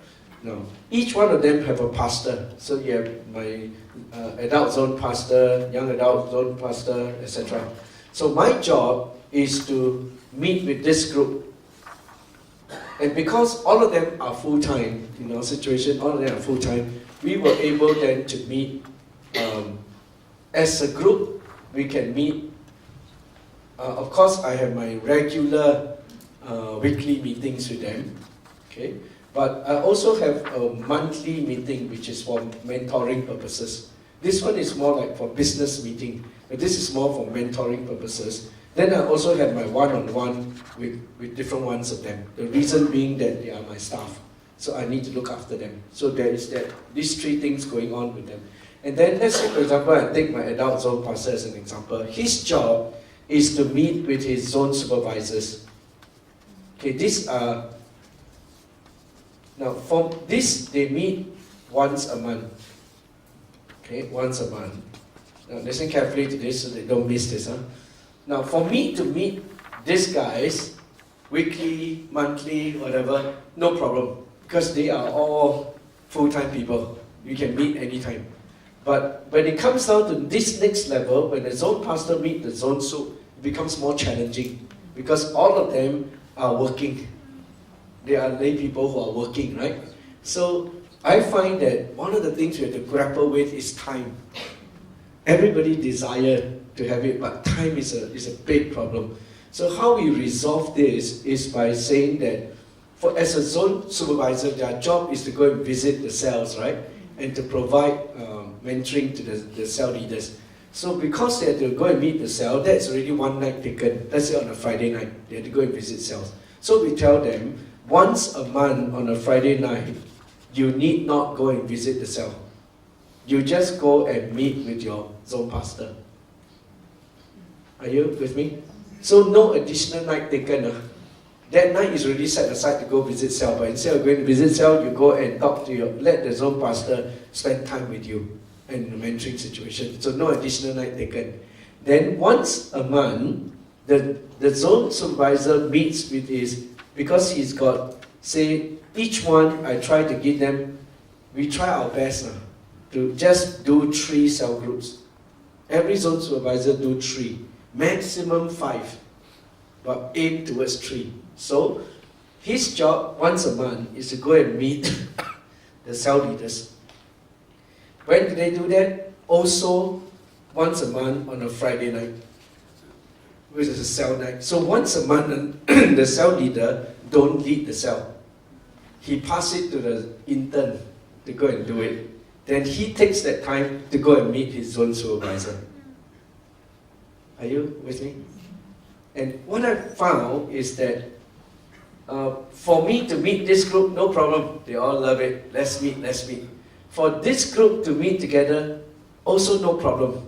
Because they all respect him as a pastor. So they don't mind meeting. The challenge comes is when the zone super meet the cell leader. And some of the cell leaders will actually say things like, actually, I don't even know this guy very well. I don't consider him my mentor. Why should I meet him? You understand what I'm saying? Because by right, in a proper cell church, right, how does a zone soup come about? A zone soup come about because he's a very good cell leader. Is that correct? And because I'm a very good cell leader, I grow my cell, and then the cell multiply into 2. And then the cell, because it's so good, it multiply into 3. And because all of them come from me, then The church made me a zone supervisor. Then it's very natural. So I found that in groups where the cells all come from that zone soup because of his past leading of them, very easy. This group they're happy to meet. But you and I know it's never so neat.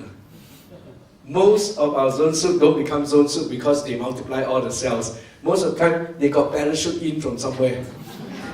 So we just gather 2 or 3 groups and then we parachute the guy in and say, okay, now you look after the cell. And then most of them say, I don't even know him very well. Why should I meet with him?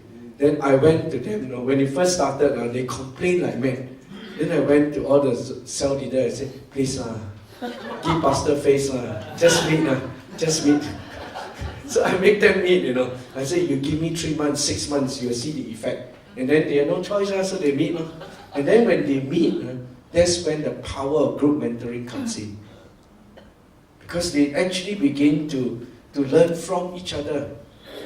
And then over time, 日久生情, that's a saying, right? That familiarity, no, not that one. That, if you stay together long enough, you will start to bond. See, and then they discovered that after about 6 months of meeting together, they begin to have a real relationship. Then that's when the magic happens. The magic happens when the bonding happens here. Are you with me? And then all of a sudden, right, I have less cell leaders wanting to quit, Before that, it's like every other week, one cell leader want to quit already. But they stop quitting. You know why? Because now they realize that they are not doing this on their own, that it is a team effort now. And this zone, right, we call it a zone, becomes stronger because now the cell leader know that I'm not alone in this journey. If I struggle, I know where I can bring it to. There are people there that can share that understand my situation. And this begin to bond. And then the cell system begin to develop health. And once it becomes healthy, everything else will flow. You got to give it time. That's what I'm saying. Give it time and you'll see it happen. Does that make sense? So that's our experience so far. That when this begins to happen, it works. Because, a lot of times the cell leader feels like, I've been thrown into the deep end, You throw me this bunch of people and then I sink or swim, I got to make it happen on my own. But once they have this group, right, and they meet regularly, they begin to feel that I'm well supported. And once a leader feels supported, their whole feeling begins to change. So their health will come back. Okay, so with this, right, we've been going at this for a few years. And slowly but surely, you will start to see health come in. Now, we only set as a goal up to here only. That's all. Anything that happens beyond this is bonus. So if the cell leader, now the theory is this, if a leader experiences being mentored, he will want to pass it on. You don't have to tell him to pass it on. He will want to pass it on because he has experienced it. You taste and see that it is good. And then later, if they end up mentoring others in their cell, they take the A's and B's out and mentor them, that's a bonus. But we will work towards that. Is that okay? So that's the structural side. It takes a bit of perseverance, but in the beginning there is some complaint here and there, but it will fizzle out over time. Try it and see. Okay. Then the personal side is a bit different. Personal side does not follow the structure of the church. It does not follow the structure of the church. We allow you to cross-pollinate anywhere. Okay? Now, we do this for the sake of leadership development. Okay, understand this, huh? This is for the sake of leadership development, but the personal mentoring is for the sake, is more issues-based. Okay, more issues-based. So you're trying to look at the issues the area that you want to grow in. Okay? And then from there, you go and pick adopt a mentor. So we allow this to be very organic. Okay? We also did like what Pastor is doing now, try and do matching. That means those who want to help others in in marriage, and then we look for those who want to be mentored in marriage, and then we try to match them. So that's a good exercise to do. Okay, how you're going to actually operationalize it, I do not know, but we tried that as well. Will Yes, there sir. be the aspect of discipling the basic besides? Okay. In the basics, right, we put it not under mentoring. We put it under almost like the initial part. Okay. Let me explain this one so that you are clear. Okay, need more paper. Can I reverse this? I believe I can reverse this. Right? Yeah, you can drop it this way. Actually, I can just turn it around. We take this off and then we reverse it.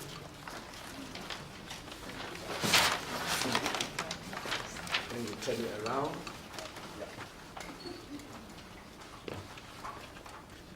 Okay, so let's back to the question of the basic discipling.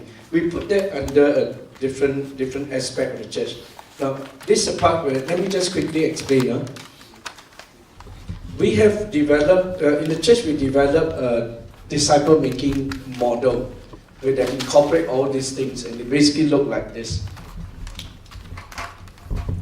Thanks, brothers. We need 3 persons to change. That's funny. Thanks. Okay, excellent. Kamsia. Okay, our disciple-making model is very simple. It basically consists of, we call it a discipleship journey. Now, if you see this, then you understand where we are coming from.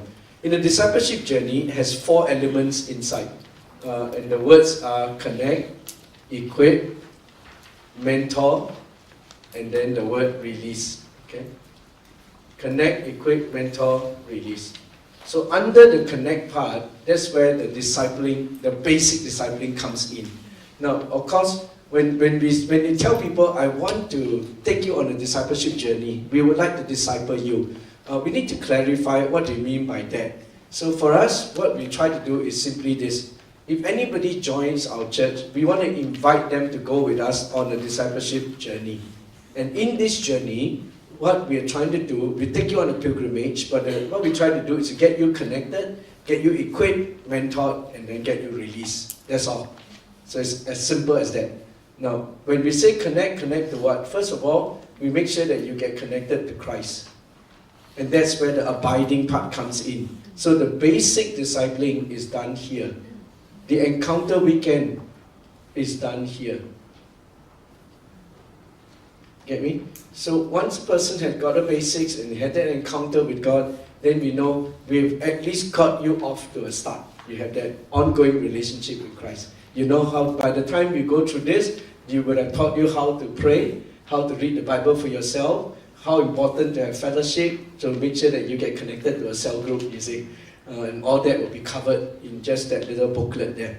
Okay, then the encounter weekend. Then the other thing that we want to make sure you get connected to is to the church, to the community. Okay, and the best way to do it is your CG. We make sure that you get connected to a small group. Okay, then the third thing we found is that not only do we want to get you connected to the church, we want to get you connected to the cause of this house. That means the vision of the church. Okay, because the reason is what I found is that sometimes a person can have a personal walk with God. They have got that. They actually belong to a small group in the church, which is great. But that's all, you know. So the moment they quarrel with someone in the cell group, they leave the church. Because that's all their community is. That's it. But if I can get them to own the vision of the house, it's different already. Now they're connected not just to my small group of friends, I'm connected to what this house stands for. So even if I quarrel with someone in my cell group, I change cell, I go to another cell. But I still believe in the vision of this house, you see. So that's very important, and this is where membership comes in. The membership class should be for the purpose of introducing people to the vision of this house. Not like the Methodist Church, you attend membership class so that you can go to Methodist school, you know, that's not the point. It's about going to It's about owning the vision of this house. Okay, this one don't go outside the sometimes I'm a Methodist, I know. But really, you want people to own the vision of this house. So if this is a missions sending church or whatever your vision is, they must own it. Then the guy is truly connected. Are you okay? So this is where our basics comes in.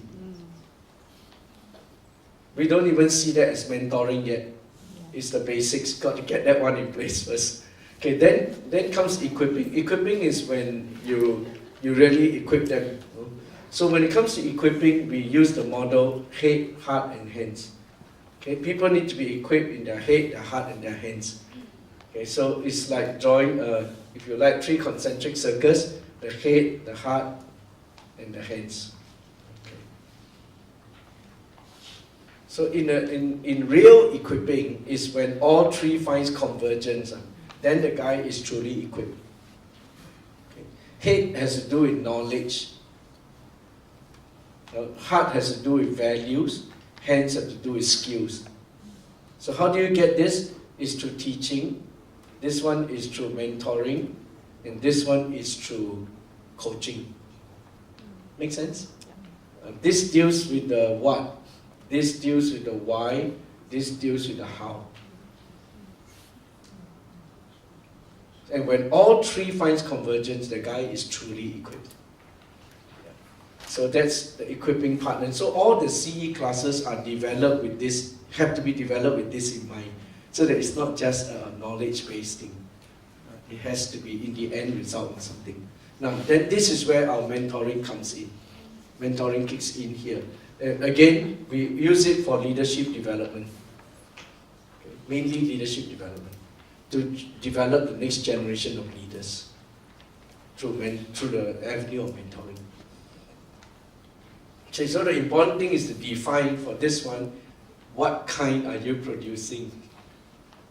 So for us, we just use A, B, C, D as our guide. We want to develop people that will be leaders that are authentic. What you see is what you get. Okay, authentic leaders. At the same time, broken, authentic, real.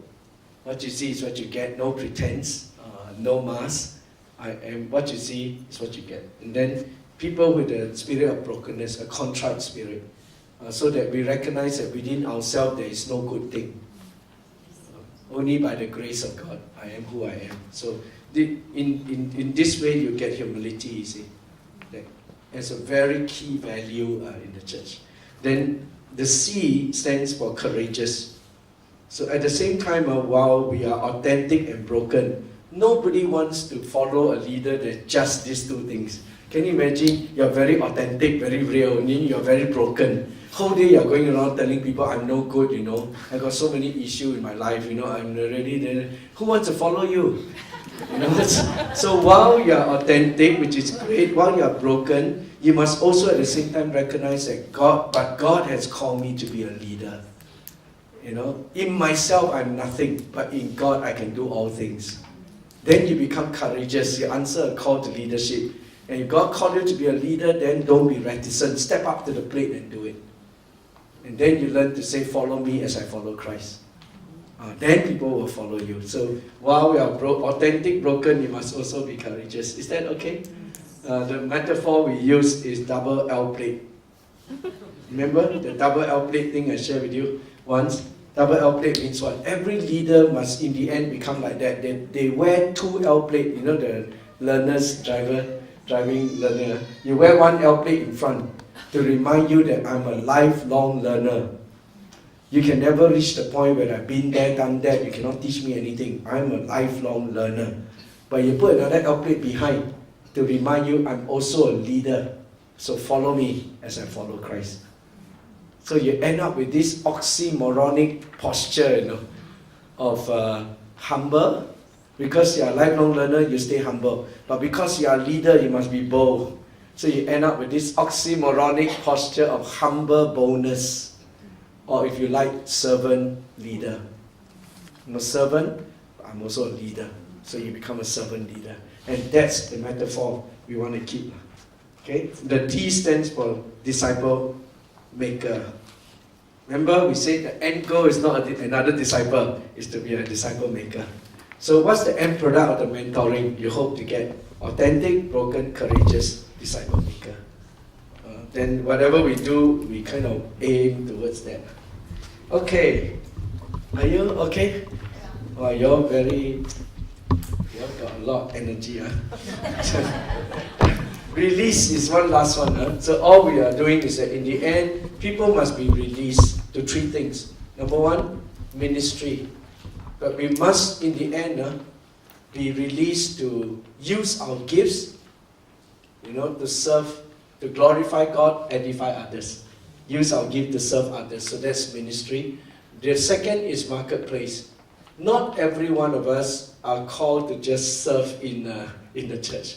Many of us are actually called to be serving in the marketplace. And we need to help integrate faith and work and really help people to see that we have a role as marketplace believers. So ministry, marketplace, and missions. These are the 3 M's that we shoot for. So everyone mobilize for this. Ministry, marketplace, or missions. Okay, so because that's the overall disciple making model, we already incorporated it here, the basics, and incorporate mentoring here. Actually, I can cover this, it will still work, right? You can actually get them connected, equipped, and then release. But only reason why I put this here is so that it's in your face, and you don't ever forget, because it's so easy to keep doing these things and then neglect leadership development. Then we end up in a situation, not enough leaders all the time. Then everything stalls. So put this here so that it's in your face. And then always remember ourselves, better develop our leaders, better develop the next generation. Only way to do it is to disciple them. Yes, sir. Yes. Hello, hi. We have been covering a lot of corporate. I just want a question on mentoring our children. Yeah.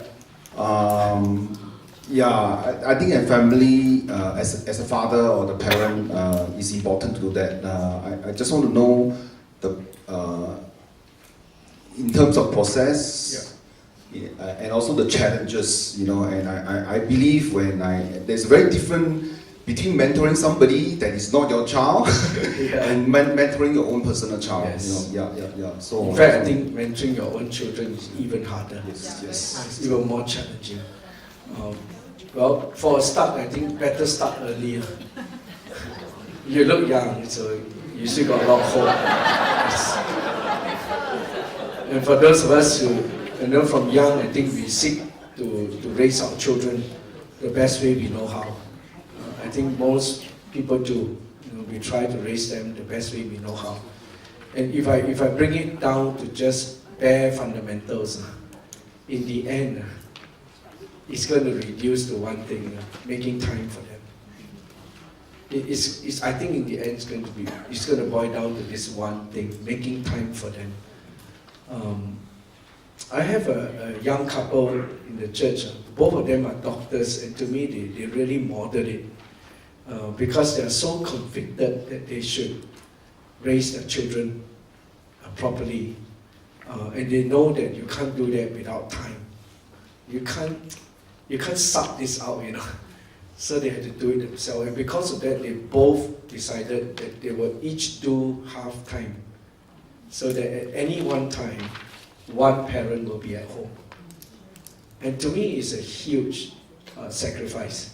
They could have doubled their income just by doing the normal thing. But they chose during the season when their kid is growing up to 6 or 7 years old, I think, until before they go to school, they just decided that they would do that. With my wife and I, we just decided that when the babies come, that she will stop work so that we can give time to the kids. Simplify our lifestyle, earn a little less, but give time to the kids. So it's going to boil down to a discipleship decision at the end of the day. And that's challenging. And in an increasingly busy world, it's very challenging. I have to admit that. Then what happened was, for our church, right, it really helped when when we first put this together, right, I thought that, okay, I could bring the church through this, 6 months, I focus on this, 6 months, 2 years, to nail down these 4 things. And then I thought it's over already. Now just let the church continue doing this. But the Lord spoke to me, it's still not done. Because until we see these things happening in the 2 arenas where we spend most of our time, it hasn't happened yet. You know where's the 2 arenas we spend most of our time? It's not in the church, It's in our home and in our workplace. These are the 2 arenas where we spend most of our time. So when I discovered that, then I realized that, hey, I need to take a step back and make sure that this is happening at home and at work. So for the next 2 years, we focus on faith at home and faith at work.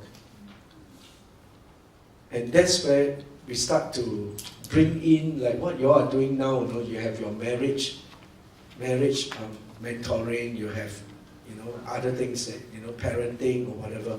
And after that, we bring in all this and make it a point to build the families.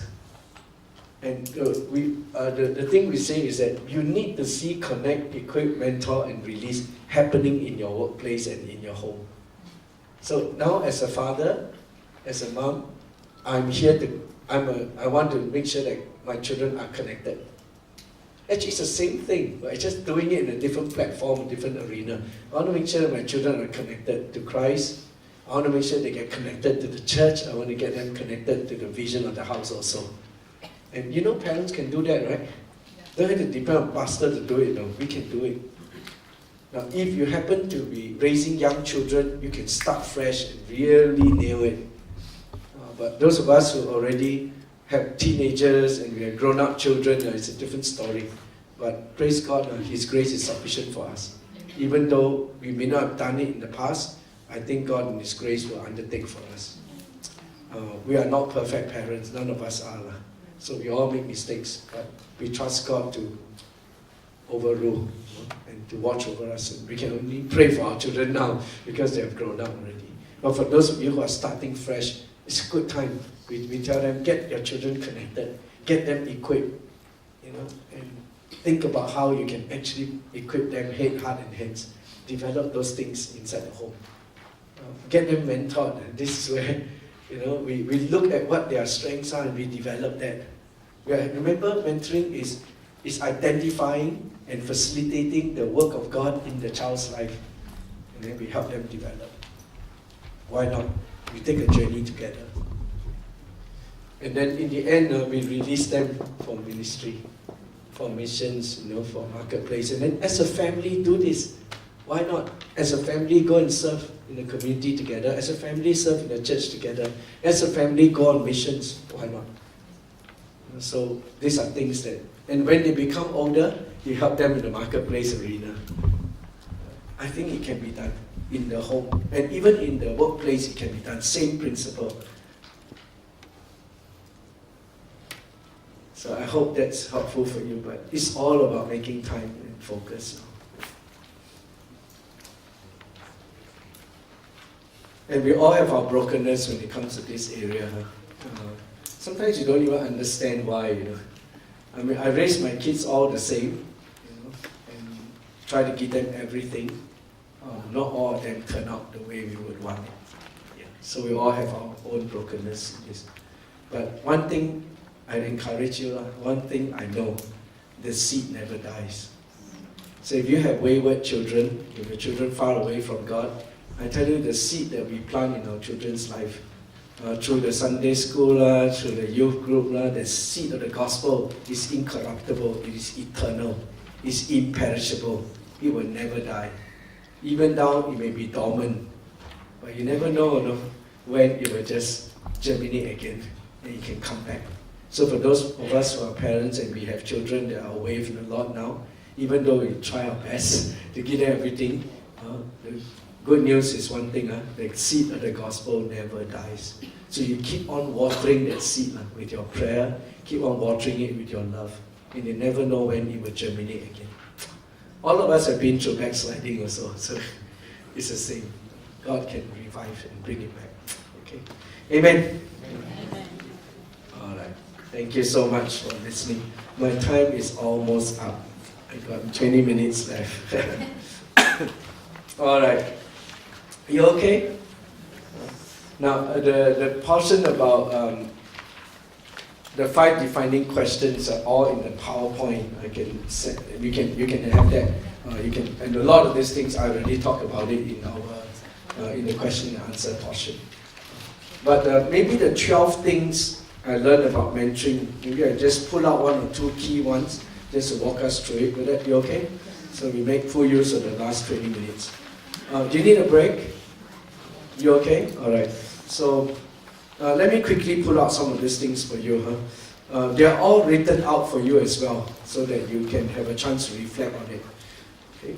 I would say mentor out of our strengths, keep it deeply relational, fiercely biblical. I think I've covered that already. So be sure that you mentor always out of our strength, but you keep it relational at the same time. So if you happen to be a good teacher, please don't turn the mentoring session into a big teaching session with you talking all the time. Or if you are a counselor type, you don't end up turning it into a counseling session. But really keep the focus of what the mentoring issues are. Okay, keep it fiercely biblical, but deeply relational as well. Okay, mentoring happens best when there is good connection. So that's where the chemistry must be natural, communication must be open, and commitment must be steadfast. All right. So keep that in mind. Number 3, the key issue in mentoring is the mentoring issue. This one is important. Can I just give you this perspective? A lot of people tell me they cannot find mentors in the church, or they cannot find mentors here and there. But the real issue is not whether you can find mentors.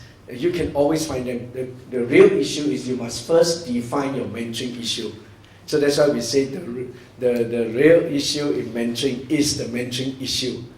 Now, a lot of time people say, I cannot find mentors. It's because you haven't sat down and actually write out or actually list what are you looking for? What is the area I want to grow in? Because the moment you can define it, then when God gives you a divine appointment and you meet someone that could meet that need, you can recognize him. Are you with me?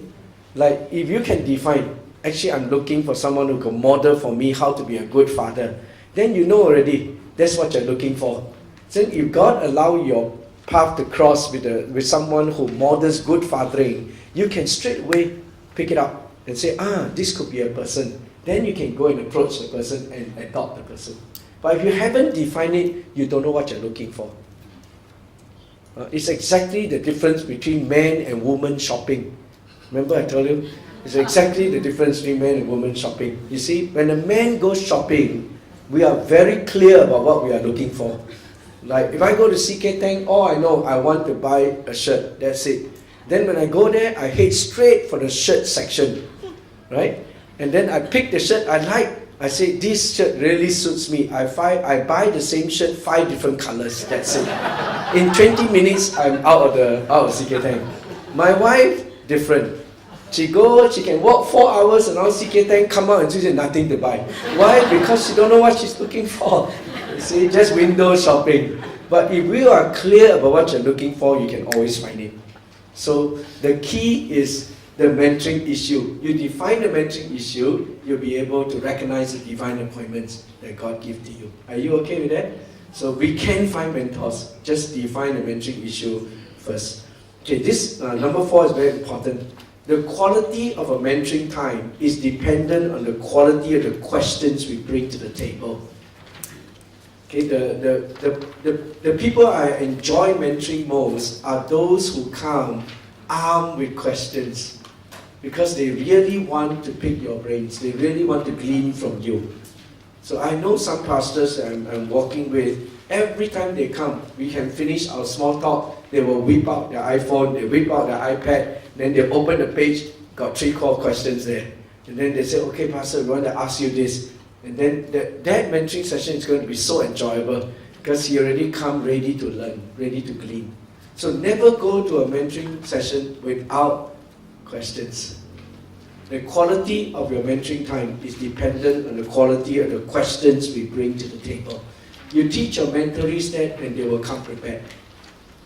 And then you'll find it enjoyable, they will find it enjoyable.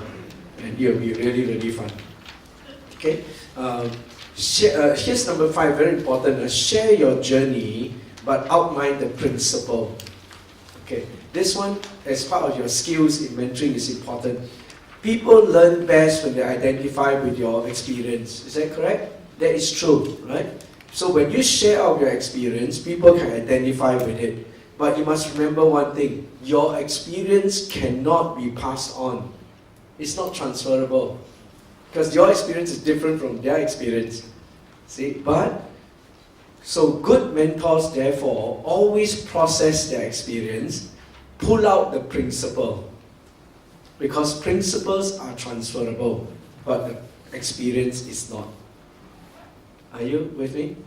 So if you are a good mentor, what you do is that you go through your experience and you process your experience and you say, what did I learn from this experience? What is the biblical principle that has been highlighted to me through this experience? Then when you share your experience, then you pass them the principle. It makes sense. Or else all we do is telling people all our life story. How many of you know that can be boring at times? Because if all I do when I meet up with you is to hear your story without actually outlining the principle, then I will walk away feeling like great experience, but it's not the same as mine. But so share your experience because people identify with it, but always outline the principle. Is that okay? Outline the principle, then people will actually take away something as a result. So don't just share stories all the time. Don't just share your experience all the time. I'm sure you heard people say, grandmother's story. This is all the time sharing your experience, but they don't outline principles. That's the problem. Okay? Now, the higher the level of leadership, the more formal is a mentoring relationship. Then the less material-centered it becomes. So if I'm mentoring at a higher level of leadership, I would like to make it more and more formal. Because you introduce spiritual authority, like I said. But it'll be less material-centered. I want to scratch where the person is itching. But that is not true for lower level. If you're going down the leadership ladder, then I think that it can be less formal, but more material-centered. Now, let's say I take a new convert. It has to be very material-centered.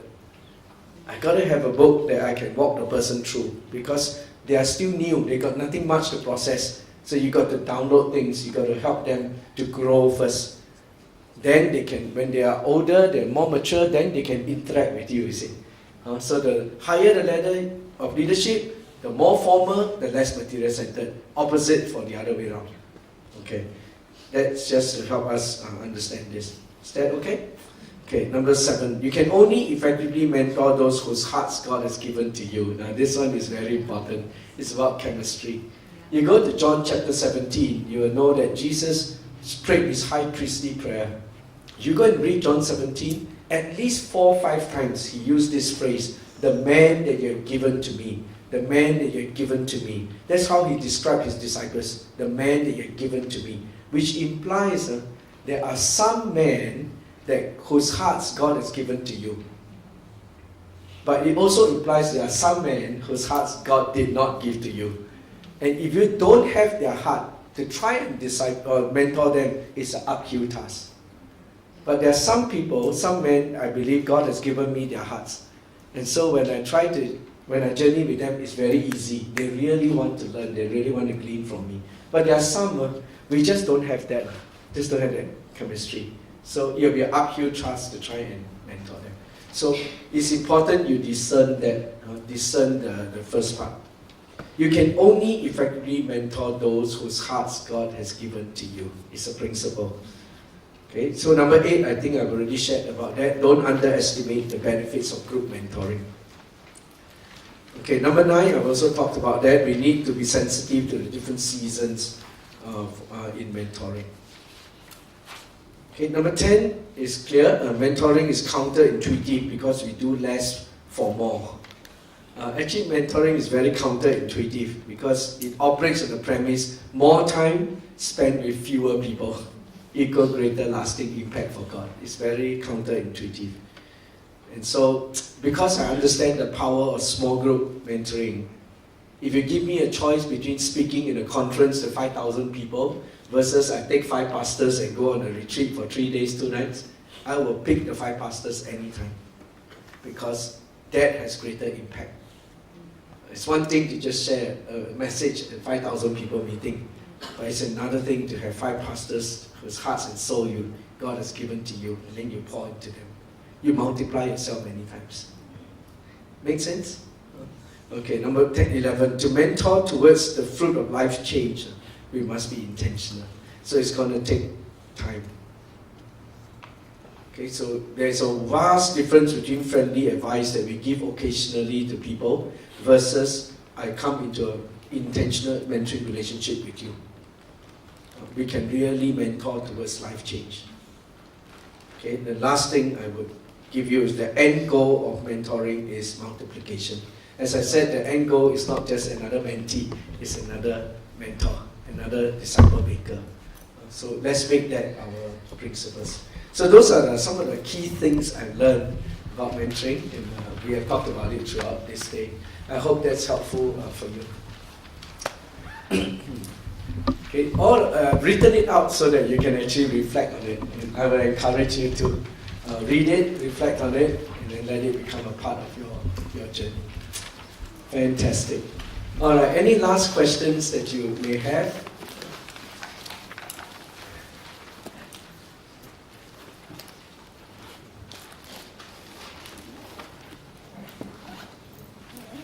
All good? Yes, sir. Yeah. How Samuel mentored his children as against Eli, because that's really a big challenge, because he's a man of God. And how come he failed very badly? Yeah, that's why there was no mention of the wife, but I know you told me many words, but maybe from the biblical perspective. And also as you look at the events that happened over the time, you wrote when Chidi Harvest went down, he said, please remember, you still love, he's still your brother. I had a very personal encounter and said, we have the same father, but different mother, right? We have the same heavenly father. And the 12 tribes, really, they had one father, but different mothers. Yeah. Maybe you could tell us a little bit more on that. Thanks. Well, I think when it comes to how people turn out, in their spiritual journey, I feel our responsibility is to do the right thing when it comes to our children, and we need to raise them up in the fear of the Lord. Those are principles that are there in the scriptures. We are to give them a spiritual foundation. Those are the things we have to do. And after having done all that, we must always remember our children still have a free will. Yeah.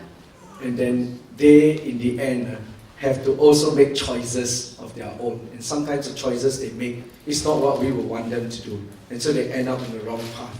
And so, yeah, it can turn out, even though we've done what is right, it can turn out bad. And I've seen that again and again. And sometimes I think, when our children turn out well, we take too much credit for it. And when our children don't turn out well, sometimes we take too much blame for it.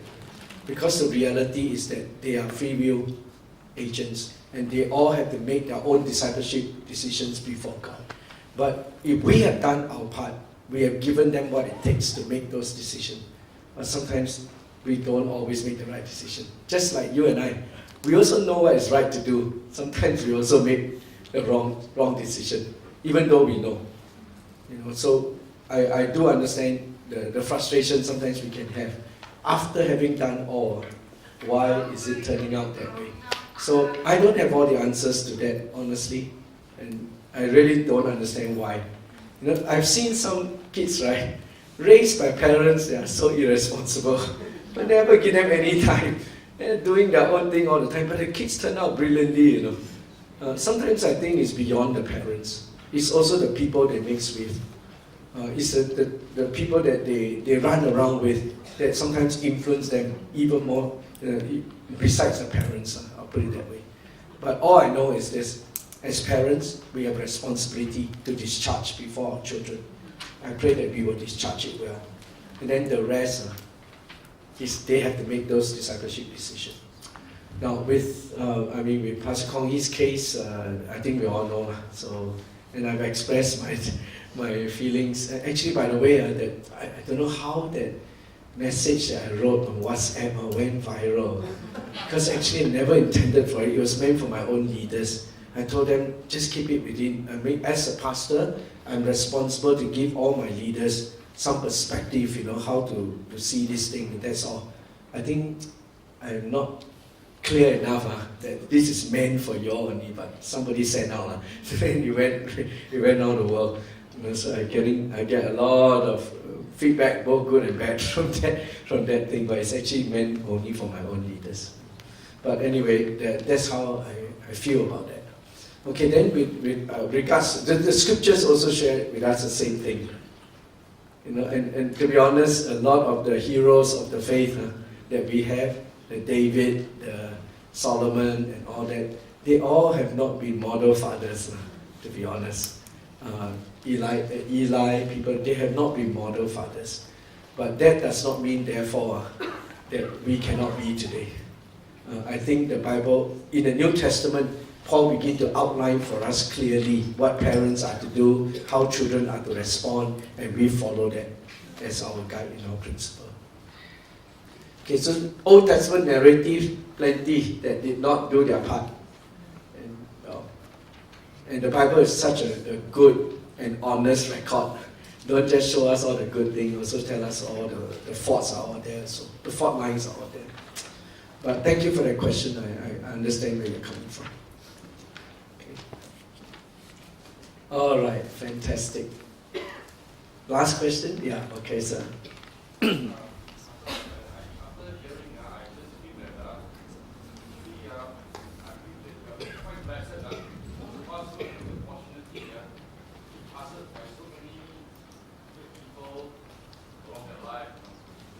Yeah.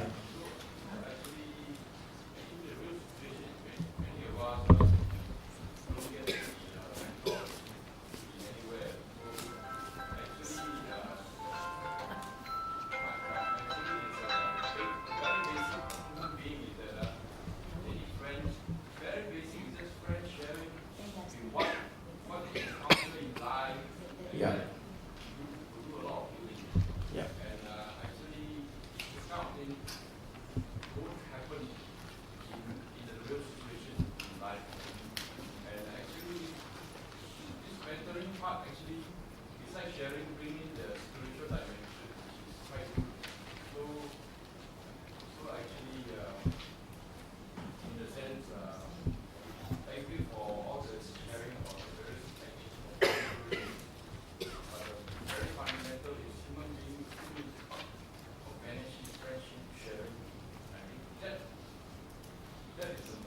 Yeah, true.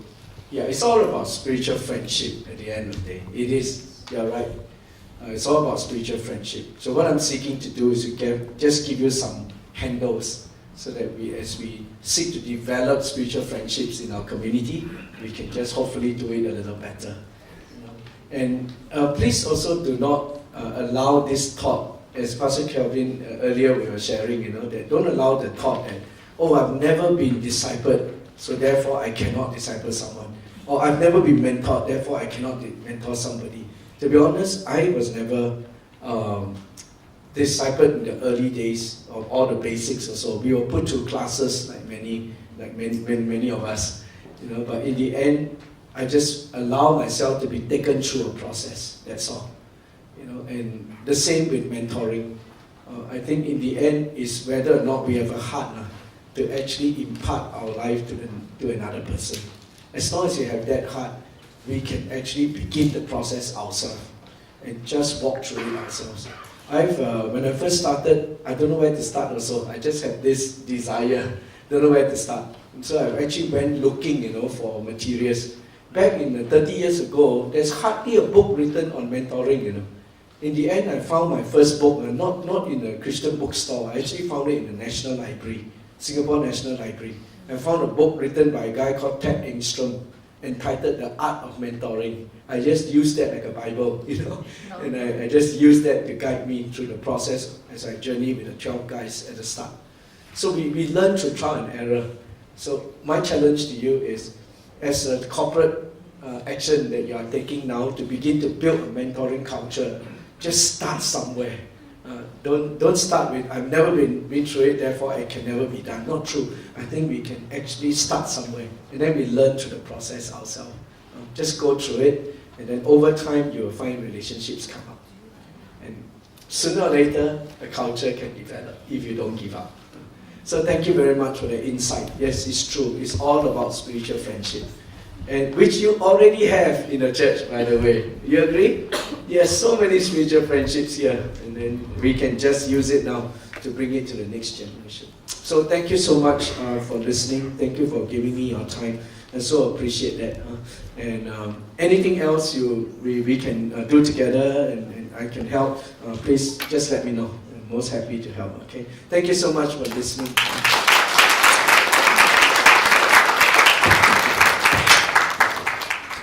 Pastor Benny, before you go, I asked our chairman to give you a token of appreciation and close us in prayer. Thank you, thank you, thank you. Thanks, everyone. Shall we stand? Shall we pray?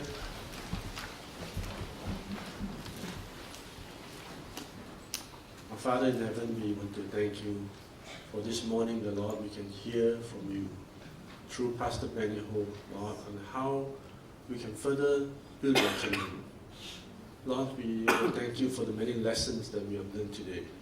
And we just pray that, Lord, you will help us to remember as much as we can, Lord, to understand how mentoring can really bring about true discipleship in your church. Lord, we want to pray for everyone here, and Lord, that we will go back reflecting on what we have heard, Lord. That we will search our hearts to see how we can be part of this process of mentoring. That whether we are ready, and how, if we are not ready, how we can prepare ourselves to be ready. And God, we want to again commit all of us to you as we depart from here. May the love of God, the fellowship of the Holy Spirit, and the grace of the Lord Jesus be with us as we depart from here. Amen. We pray this in Jesus' name. Amen. Amen.